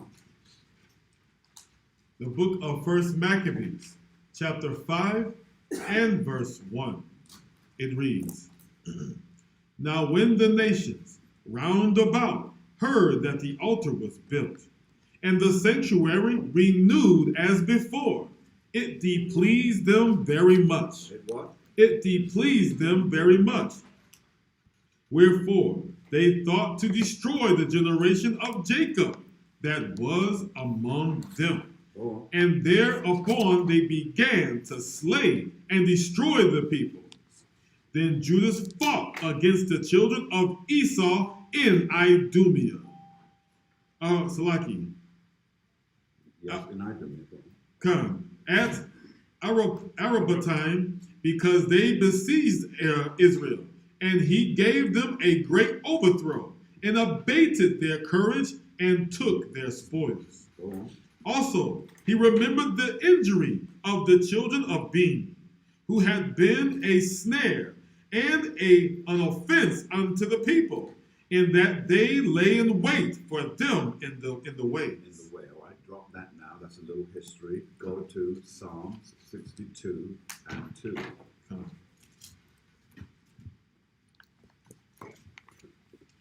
Now you're going to see that even the heathens are called a wall as well. But I'll come to you in just one moment, sir.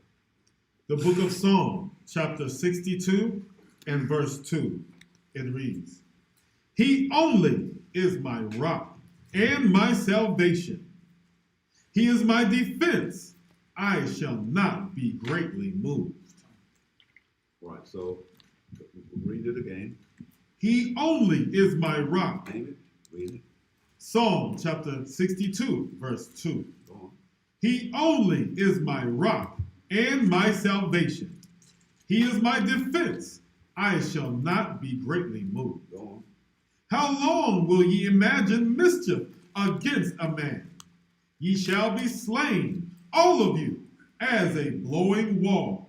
Salaki, as a bowing wall shall ye be, and as a tottering fence. So it's telling you that the other nations are walls as well, but they're walls that will be taken down. Come.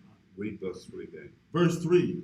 How long will ye... It's lucky. Read 2 and 3 again so that people get the context. But it's giving you a contrast between the two. Come. He only is my rock and my salvation. Right? right? So He is our strength. He's our pillar. He's the one that makes us strong. Go on. He is my defense. He is what? He is my He's defense. my defense. One that stops me from being defeated. Go on. I shall not be greatly moved. Go on. How long will ye imagine mischief against a man? Go on. Ye shall be slain, all of you, as a bowing wall, that ye be and as a tottering fence. Tolerant fence. So they are going to fall, even though they are walls currently. They're going to be pulled down. Go on. All right. So now that we have that, any questions? Any questions? Any questions?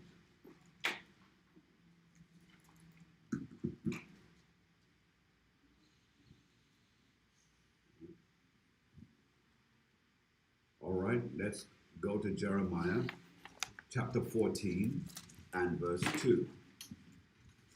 Jeremiah chapter 14 and verse 2. Come, the book of Jeremiah, chapter 14 and verse 2. Now listen carefully, we're dealing with the gates now. Uh, Remember we said that we are gates. Now let's go into that.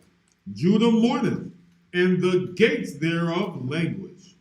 They are black unto the ground, and the cry of Jerusalem is gone up. So it's telling you about Judah mourneth, and the gates thereof languish.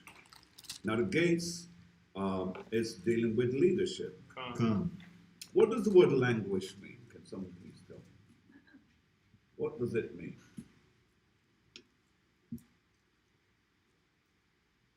I don't want to guess. I want the actual what it means, unless you know what it means.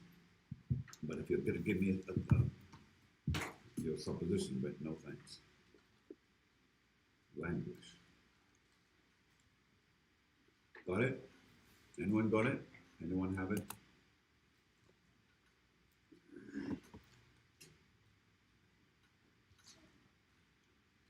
Suffer.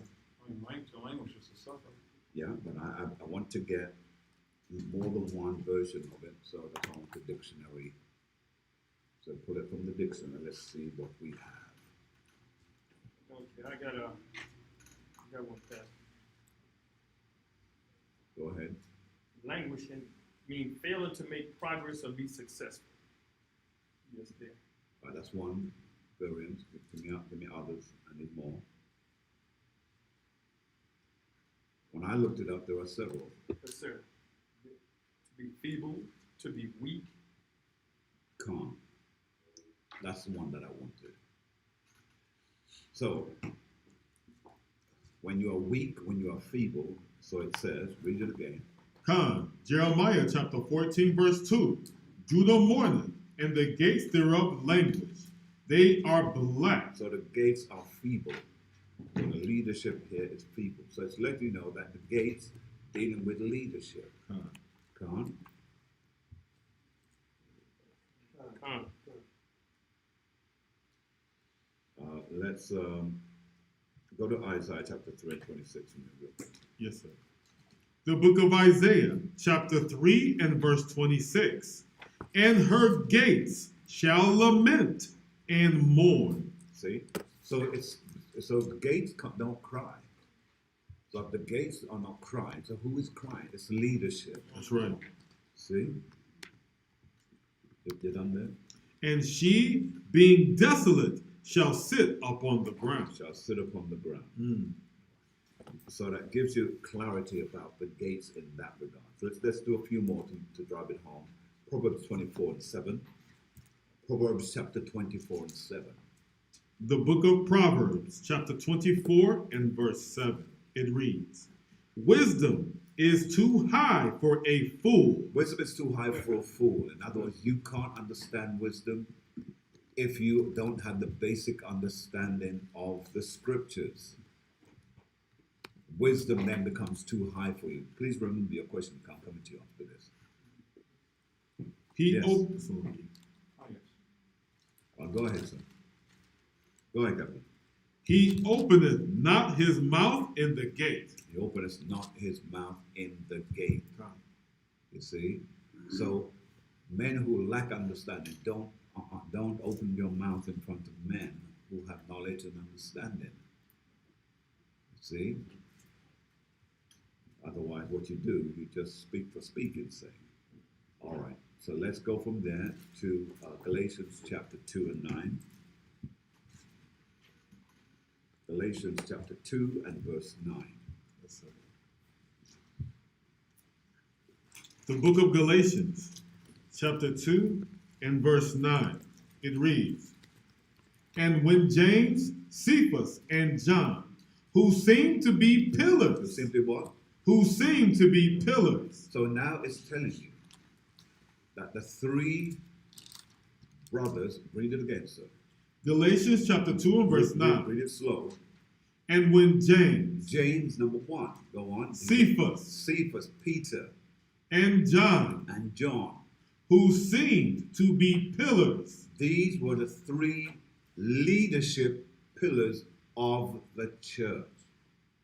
Now you understand, we dealt with walls, we dealt with gates, now we deal with pillars. Come on? You can be a pillar within the church, within the body, within the ministry. Finish it. Come, perceive the grace that was given unto me. They gave to me and Barnabas the right hands of fellowship, that we should go unto the heathen, and they unto the circumcision. Now the right hand of fellowship, for those who don't understand it, some churches use it to invite someone in. Someone who comes from somewhere else, another assembly, another group, another camp. You use it to invite someone in. Only if you come from another group. Not if you're fresh and you're needing somewhere to be. Come on. And the whole purpose of it is to give the person authority, or their chance to develop authority within the realm where they are, within the group where they are. Read it one more time. Come, this is Galatians chapter 2 and verse 9. "And when James, Cephas, and John, who seemed to be pillars, perceived the grace that was given unto me, they gave to me and Barnabas the right hands of fellowship." Right hand of fellowship. Because right hand always means power, Come. and it means that you have the opportunity to develop and to be used of that word. Drop that, go to Acts chapter 23. Acts chapter 23 and verse 3. The book of Acts, chapter 23 and verse 3. It reads, "Then said Paul unto him, God shall smite thee, thou whited wall. For Now hold it. It said, God shall smite thee, thou whited wall. Whited wall. It means weak. Come on. Come. It means someone that cannot be trusted. So you'll see that even the terms white is used. You can't trust it. Our folk want to trust everything that is. All right, read, sir. For sittest thou to judge me after the law, and commandedest me to be smitten contrary to the law. To the law. See that?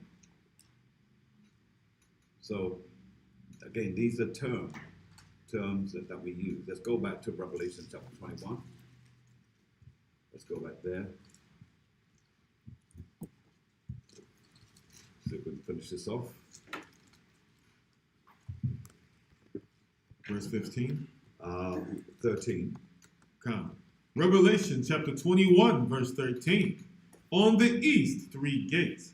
On the north, 3 gates. On the south, 3 gates. And on the west, 3 gates. Now, the reason why I want to go back to that is because I want to explain why it uses the 3 gates. What's the purpose behind the 3 gates? Let's go to the book of Isaiah, chapter 43 and 5. The book of Isaiah, chapter 43 and verse 5. It reads, Fear not, for I am with thee. Go on. I will bring thy seed from the east, From the east. and gather thee from the west. Go on. I will say to the north, Give up, and to the south, keep not back. Bring thy sons from far, and my daughters from the ends of the The earth. ends of the world, which is the four corners of the earth. See that? Go back and read what you just read, Revelation. Revelations chapter 21 and verse 13. On the east, 3 gates. So On on the east three gate, so those who are coming from the east will be drawn, as we just read in Isaiah. Go on. the north, 3 On the- gates. So from the northern hemisphere of the earth, they will be drawn back. Go on. On the south, 3 gates. Southern regions, wherever our people are scattered, they will be drawn. Go on. And on the west, 3 gates. And the same again on the west. So it's starting to make sense now. They're being drawn from all over the earth, from the four corners of the earth. He said, I will scatter you to the four corners. Now he's saying, I'm going to draw you from the four corners. See? All right. Let's go to Matthew 24 and 31. The book of Matthew, chapter 21 and verse 41. It reads, Matthew 24, 31. Salaki, Matthew 24, and I'm there too. Matthew 24 and verse 41. It reads, 2 women. 31. Salaki, 31? Come. Matthew chapter 24 and verse 31. And he shall send his angels with a great sound of a trumpet, Go on. and they shall gather together his elect. Here's what? His elect. Notice it says the election. It doesn't say all of Israel. Letting you know that the 2/3 are not counted here. They will be like nothing. Go on. From the 4 winds, from one end of heaven to the other. To the other. Come. That can't be any clearer than what it's actually saying. All right? Yes. Any questions so far? All right, your question, sir. Let me take it now. It was earlier, and it kind of left me, but it had to deal with, we were dealing with the gates, and something I read, it struck me as it was prophetic. It'll come back to me later. Oh, okay. But I wanted to ask to make sure I wasn't just going down a Yeah, circle. I was in a train of thought. I didn't want to lose my way. Huh. Okay. All right. So, good. Any questions from anyone else? Any questions on what we've just dealt with? Any questions on what we've just dealt with? Feel free. I mean, ask.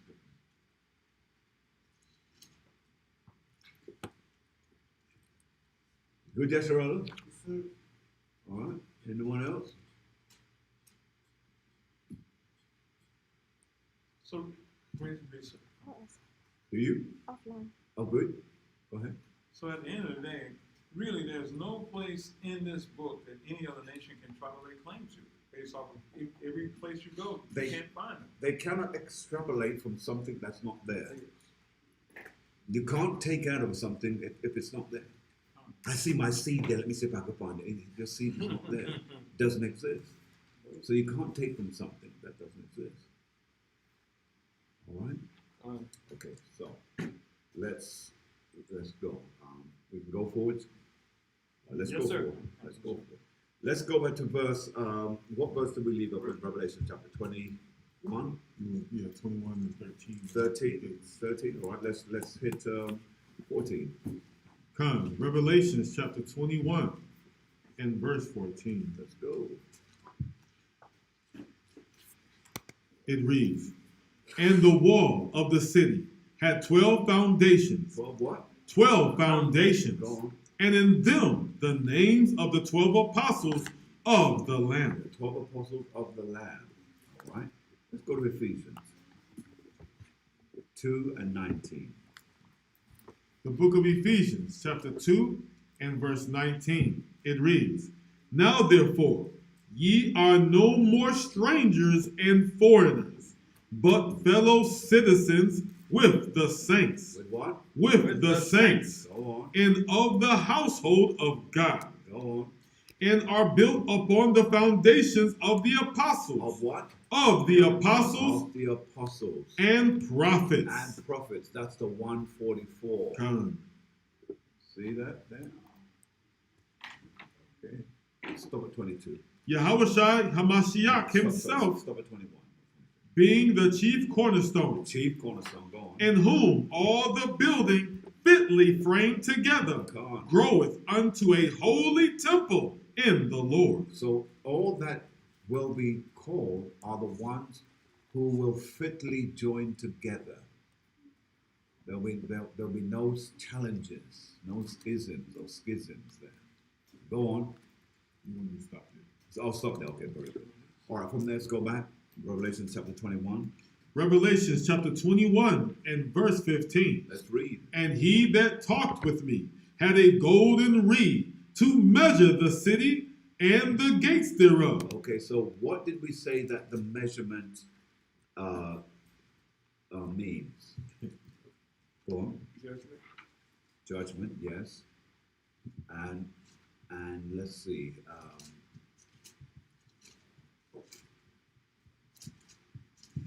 Okay, if you were to look this word up, if you were to look it up, if you were to look up the word measurements, it would give you metaphors of what the word judgment, so what the word measurement means. Judgment is definitely one of them. And that the judgment should be done done according to the rule. According to the rule. Now, let's go to Revelations 21 and 2. Let's just quickly run there and read that. The book of Revelation, chapter 21 and verse 2. Let's read. And I, John, saw the holy city, New Jerusalem, coming down from God out of heaven, prepared as a bride adorned for her husband. Because the city will be judged. The city will be measured, but in that measurement, it's speaking about judgment of that city. That's how we know that when you come to the city, you will be ready for that city. Come on. Let's go back. Revelation 21, 16. Come. I'm going to speed it up just a little bit. Just a little bit, so bear with me. Go ahead. Revelation chapter 21, verse 16. Go on. And the city lieth four square, 4 squares. Now, follow that carefully because this is confusing. Go on. and the length is as large as the breadth. And he measured the city with the reed. With the reed. Now, go to 1 Corinthians chapter, before we do it, go to Hebrews chapter 8 and 11. Hebrews chapter 8 and 11. The book of Hebrews, chapter 8 and verse 11. Go on. It reads, And they shall not teach every man his neighbor, and every man his brother, saying, Know the Lord, for all shall know me, from the least to the greatest. To the greatest. Right. Now, keep that in mind, that we're all going to know it. We won't be teaching our brethren. Let's go to 1 Corinthians chapter 12 and 25. Come. 1 Corinthians chapter 12. We're nearly through. 12 and 25. 1 Corinthians chapter 12 and verse 25. That there should be no schism in the body, but that the members should have the same care one for another. One for another. So what that is saying, why we're reading those, is because there's not going to be any schisms, because we are going to be the same. We're going to be perfect. That's what Revelation chapter, what were we reading? Revelations 21 21 verse and 2, 16. 16. Right. That's why it's telling us that there's going to be perfection. We will be perfect, complete. All right, Ezekiel 18 and 25. That should kind of make it even clearer. The book of Ezekiel, chapter 18 and verse 25. So, It reads, Yet ye say, the way of the Lord is not equal, it's what? is not equal. See that? Go on. Hear now, O house of Israel, is not my way equal? Are not your ways unequal? So it's saying that when he gets through with us, we will be equal, we will be complete and perfect in that regard. Now, when it uses the word equal, it's not saying equal in position. That's not what it's Come, talking about. come. That's not what it's talking about at all. All right? All right. Any questions on that? Well, Go ahead, sir. Rest in peace. So the equality that he's speaking of is just simply that we'll be like him. We will be like him. We will all be like Yahweh. Okay? Like does not mean positions in the same as authority and power. Come, Just that our bodies will be fashioned. Our like bodies will be God's fashioned. glorious body. It can't. come. All right? All right, let's read next, back to 21. Let's read the next chapter. Revelations chapter 21 and verse 17, it reads, And he measured the wall thereof 144 cubits, according to the measure of a man. So the measure of a man is 144 cubits. That is, of the angel. Right. Okay, go on. And the building of the wall of it was of jasper, Of what? of jasper. And the city was pure gold, like unto clear glass. Like unto clear glass. Go on. And the foundations of the wall of the city were garnished with all manner of precious stones. All right, let's stop there. Yeah. Let's go, if you please, to Songs of Solomon, chapter 6 and 10. Songs of Solomon, chapter 6 and 10. Songs of Solomon, chapter 6 and verse 10, and then we should, we'll break down 18 and come forward. The book of Song of Solomon, chapter 6, verse 10. Correct. Verse 10. Who is she that looketh forth as the morning, fair as the moon, clear as the sun, and terrible as an army with banners? Got that? Good. That your precept in with 18. Revelations chapter 21 and 18. Still staying in the same book. Let's go to chapter 4 and begin at verse 1. Come, Song of Solomon, chapter 4, from Mount Gilead. Now, one would say, well, it's competitive with goats and so on. But you have to look at the symbolism that is speaking. Read it again, sir. Come, Let me see if I can explain. Song of Solomon, chapter 4, verse 1. Behold, thou art fair, my love. Behold, thou art fair. Go on. Thou hast dove's eyes Doves. within thy locks. Dove's eyes are full eyes.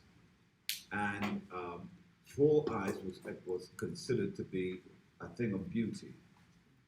Because that was far more pleasing than eyes that were squinty.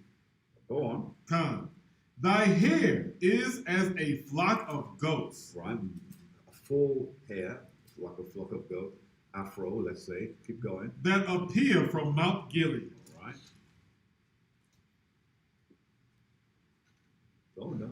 Thy teeth are like a flock of sheep. That teeth. Now, when one would say, goat's teeth are long, but they're white.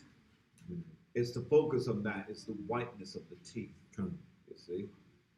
Continue. Thy teeth are like a flock of sheep that are even shorn, which came up from the washing. So there was straight teeth. Go on. Whereof Meaning perfect. Go on.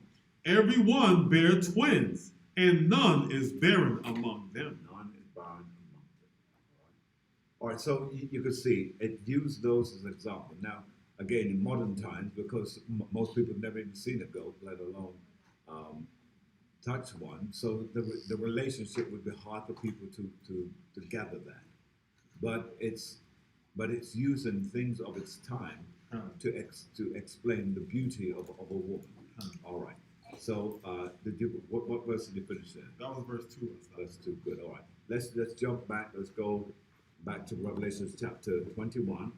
We're now dealing with verse 19 Come. and 20. Let's read through that because that's the stuff. Revelation chapter 21 and verse 19. The foundations of the wall of the city were garnished with all manner of precious stones. Go on. The first foundation was jasper, Go on. the second sapphire, the third a a Chalcedon. chalcedony. The fourth, an emerald. The fifth, the sardonyx. The sixth, the sardis. The seventh, the chrysolite. The eighth, the beryl. The ninth, a topaz. The 10th, a Chrysopolis. chrysolopyrus. The 11th, a jacinth. The 12th, a amethyst. Amethyst. And the 12 gates were 12 pearls, and every several gate was one of the pearl. And the street of the city was pure gold, as it were transparent glass. All right, let's stop there. So let's go to Exodus chapter 28 and 15. Let's tie those stones in. 28 to 15. The book of Exodus, chapter 28, verse 15. Stop at 21.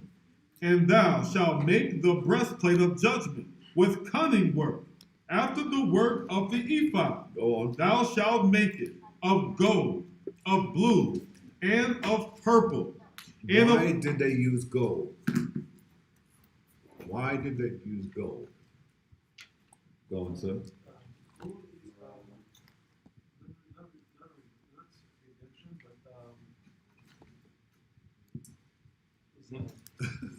but the Most High, which is the Most High. It's what? It's referring to something about the Most High. Yes, it's referred to as divinity. All right, go on. and of scarlet, and of twined linen shalt thou make it. 4 square it shall be, four square it shall be, being doubled. A span shall be the length thereof, and a span shall be the breadth thereof. But now, when you hear that word 4 square, normally it's referring to perfection. That's why when you heard it earlier on when we were reading it, in verse 16, it's dealing with Israel being perfection. So now it's dealing with the breastplate being perfection. Read, sir. And thou shalt set in it settings of stones, Go on. even 4 rows of stones. Go on. The first row shall be a sardis, a topaz, a carbuncle. This shall be the first row. The second row shall be an emerald, a sapphire, and a diamond. And the third row, a ligure, and agate, and an amethyst. And the fourth row shall be a beryl, and an onyx, and a jasper. And they shall be set in gold in their enclosings. We'll stop there. So that gives the example right there. Wisdom of Solomon, chapter 18. Wisdom of Solomon, chapter 18. Let's tie it together. You want verse 24? Wisdom of Solomon, chapter 18, 24 to 25. Come, the book of Wisdom of Solomon, chapter 18, verse 24. It reads, For in the long garment was the whole world, Go on. and in the 4 rows of the stones was the glory of the Father's graven, and thy majesty upon the diadem of his head. Go on. Unto these the destroyer gave place. Listen carefully now.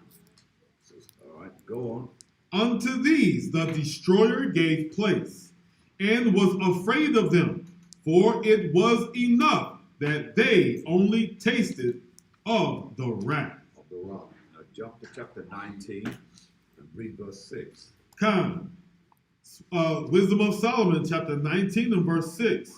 For the whole creature in his proper kind was fashioned again anew, serving the peculiar commandments that were given unto them, that thy children might be kept without hurts. All right, so that's not making sense to you so far? Is it we're trying to use precepts to make it self-explanatory? Come. Did everyone understand that? Or do I need to go over that?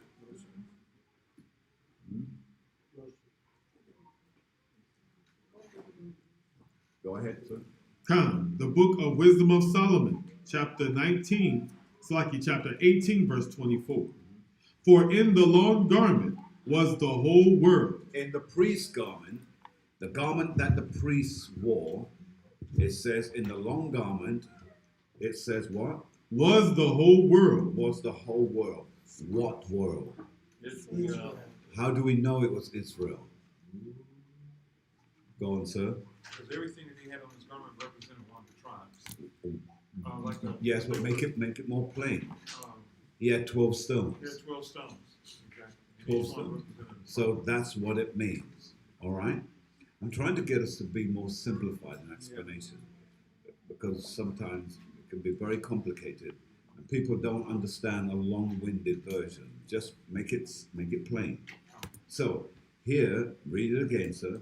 Come, for in the long garment was the whole world, The whole world of Israel, go on. and in the 4 rows of the stones 4 rows of the stones, was the glory of the Father's graven. for the Father's graven. Now, the 4 rows have meaning also, but we won't go into that because I want to keep it as clean and as simple as possible. So, go on, And thy majesty upon the diadem of his head. go on. Unto these the destroyer gave place, Gave place and was afraid of them. and was afraid of us. Go on. For it was enough that they only tasted of the wrath. Right, because it's only a small things that you just tasted. You haven't gone anywhere yet. Jump to verse 19 and 6, read. Wisdom of Solomon, chapter 19, verse 6. Now dealing with us, this is us now.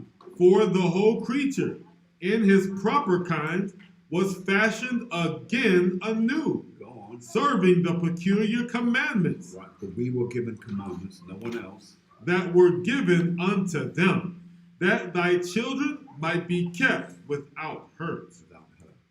So, as you can see, the whole thing is quite self-explanatory there because it's saying that the laws was never given to anyone else but us, Kind. and therefore it's for us to pass on to our children, our children's children. That's right. Now, in the kingdom, as we know, that the laws will be in us; it will be on the inside of us.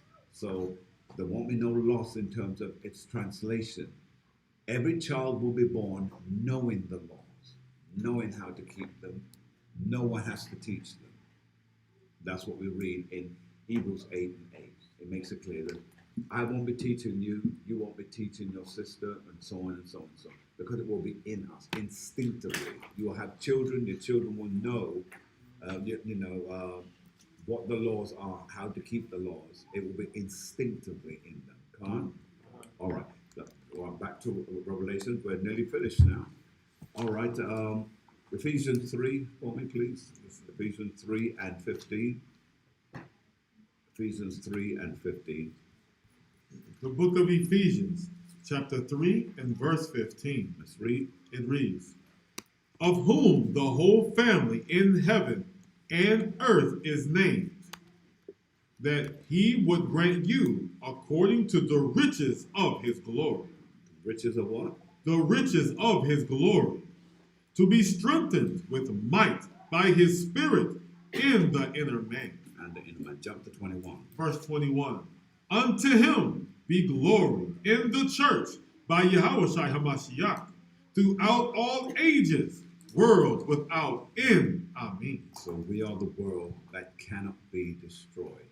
That's why when we read earlier that the world, which is in the long garments, as we just read, that's what all that's about. Can't? Kind. And the 12 stones let you know who's in that world, the 12 tribes. All right, let's finish this up. All right, so let's read 21 and 21. The book of Revelation, chapter 21, verse 21. And the 12 gates were 12 pearls. Every several gate was of one pearl, and the street of the city was pure gold, as it were transparent glass. Let's go to Matthew 13. Matthew 13 and 45. The book of Matthew, chapter 13, verse 45. Again, the kingdom of heaven is like unto a merchant man seeking goodly pearls, Go on. who, when he had found one pearl of great price, went and sold all that he had and bought it. Meaning that nothing else counts but that pearl. Kind. Everything else is is rubbish in comparison with that pearl. So he went and sold everything that he had just to get that one pearl. See that? Shows you the value of it. All right, let's go back. Let's read 22. Revelation chapter 21, verse 22. And I saw no temple therein, for the Lord God Almighty and the Lamb are the temple of it. All right, so we are the temple, Khan. We are that temple. Let's read 23.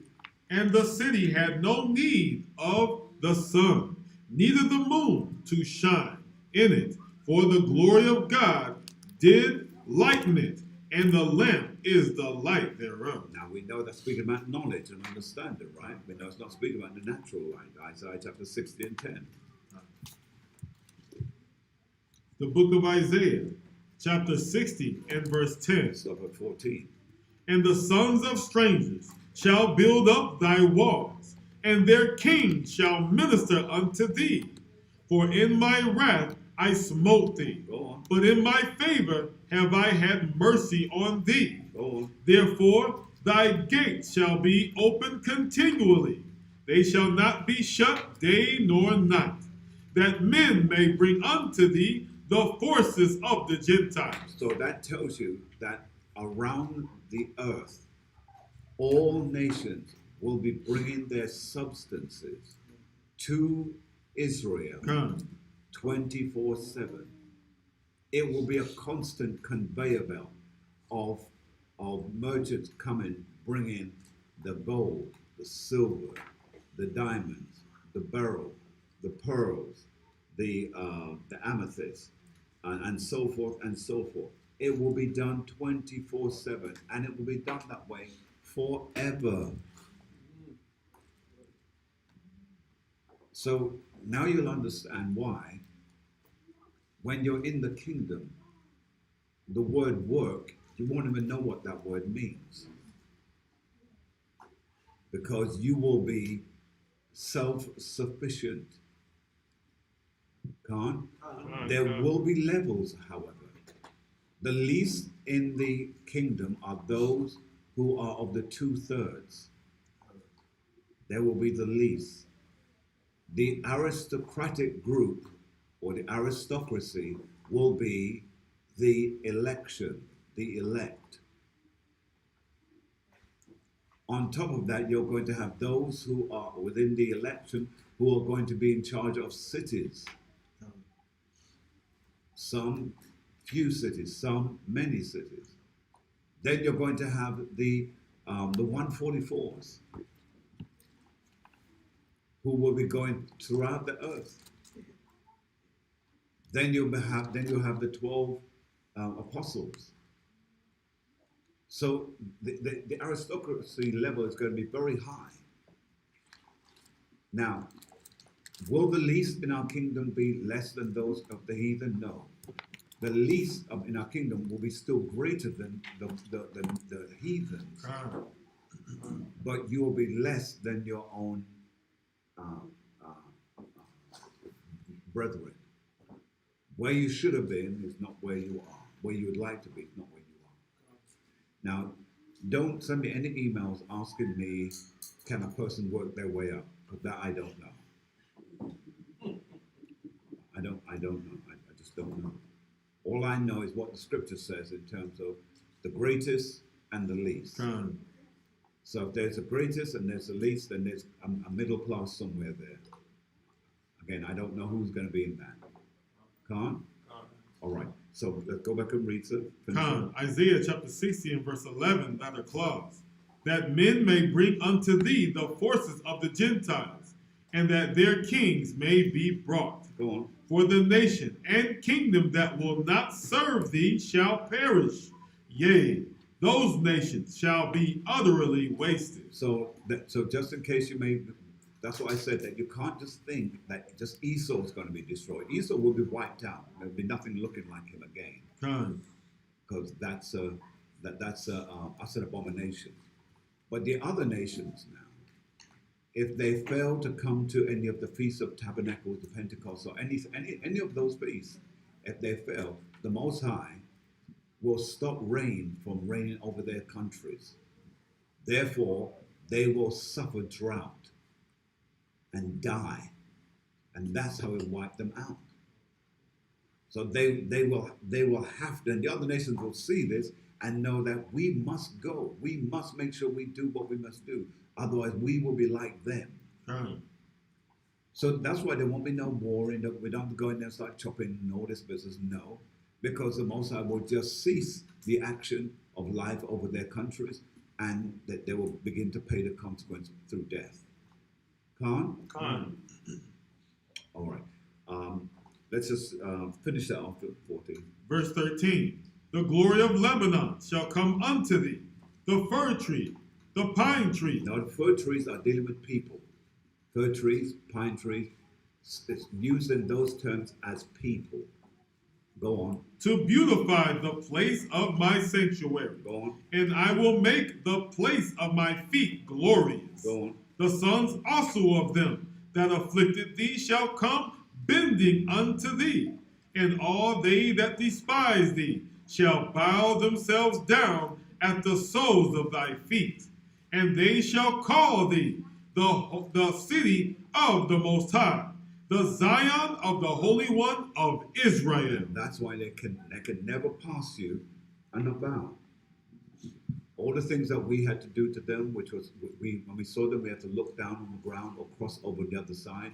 They are going to have to bend down on the ground and bow. I can live with that. Yeah, yes. Let's go back. Revelation chapter 21. Con.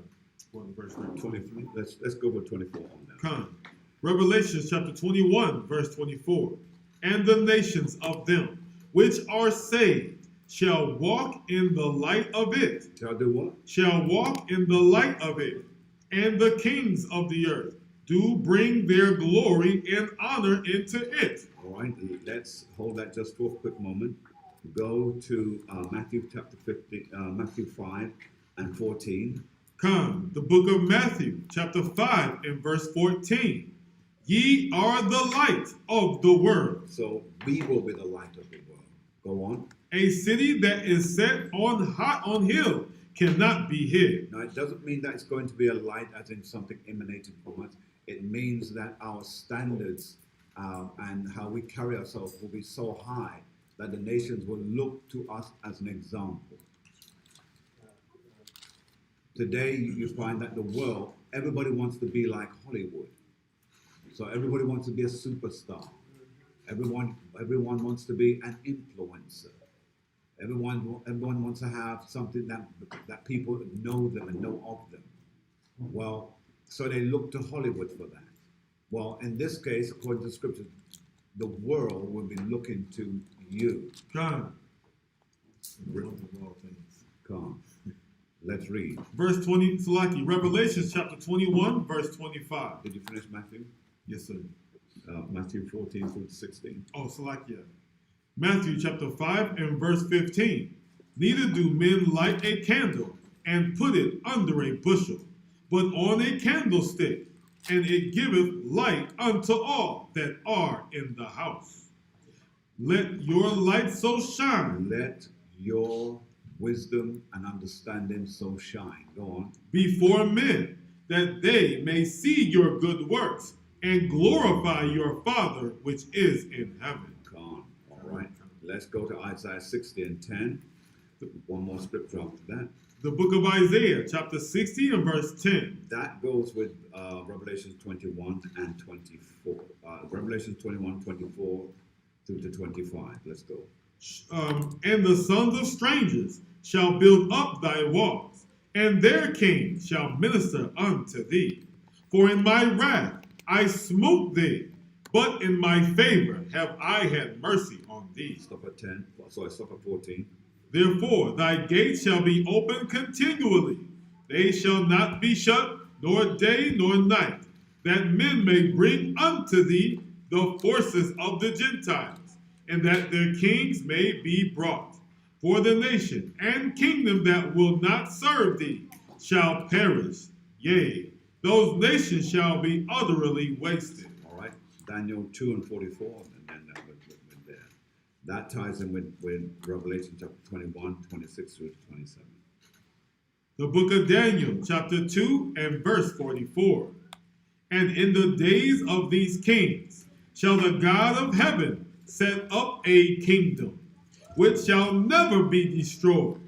And the kingdom shall not be left to other people, but it shall break in pieces and consume all these kingdoms, and it shall stand forever. Come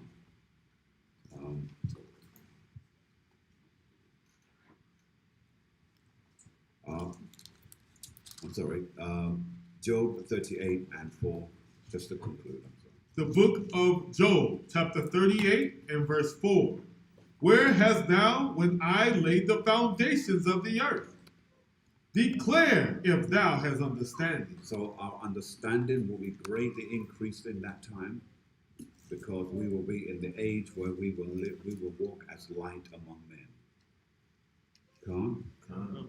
All right. Any questions from anyone here or anyone online? I know it's heavy, but we did it in two sittings, so hopefully it has covered a lot of the areas that have been baffling us from time to time. All right. Any questions? Any questions? Any questions? Any questions online?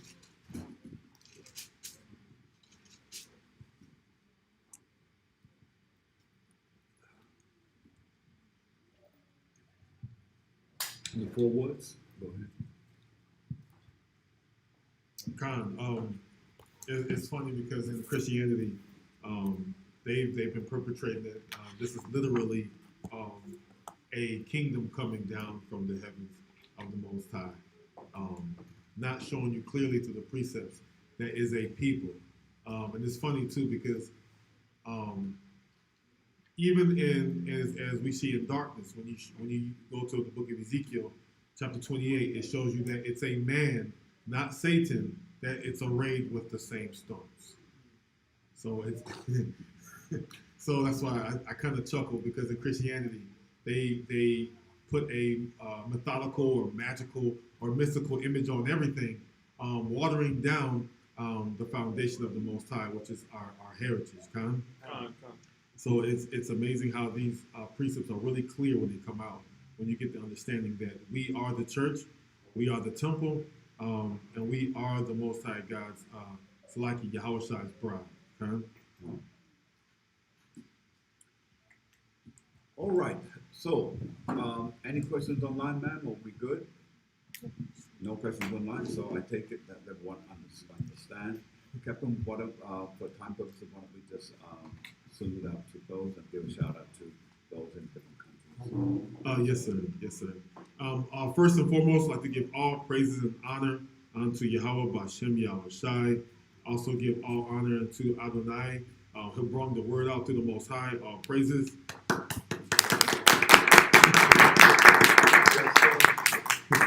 Khan. For those who are near or far, I give you a hearty shalom. Please stay close, because we're going to be going to our next feast of dedication come tomorrow. Also, for those who are near or far, if you have any questions or any comments, please leave them on our YouTube page. Like, share, subscribe, and let us know what you think. Let us know if you need any questions or any more understanding. Give a shout out to those who are far, those who are in Kenya, Nairobi. I'd like to give a hearty shalom out to you. Also, those who are in the UK, Brother Azariah, also Brother Dominic, a hearty shalom. Please stay in the spirit, brothers. I hope to hear from you guys soon. Also, those who are nearer in Texas and Dallas, Texas, also in the San Antonio, specifically brother or Officer Rabba. I'd love to hear from you, brother. Can't wait to see you. I heard good things coming from you, brother. All praise to the Most High. Brothers up north in Detroit, all praises. Can't wait to see you guys again, to do it again. That was a great turnout. And please stay focused and stay in the spirit. And to those who are even nearer, those who are in our household, Please, if you have any questions, concerns, or our next feast days, please go to our website, also our Facebook, to stay plugged in. Good. All I want to say is to the Most High be the glory. We want to wish you Barakatah Yahweh, Ba'Hashem HaMashiach, B'Malach Yahweh Shai. Say la. Say Say loud. Allah. All praises.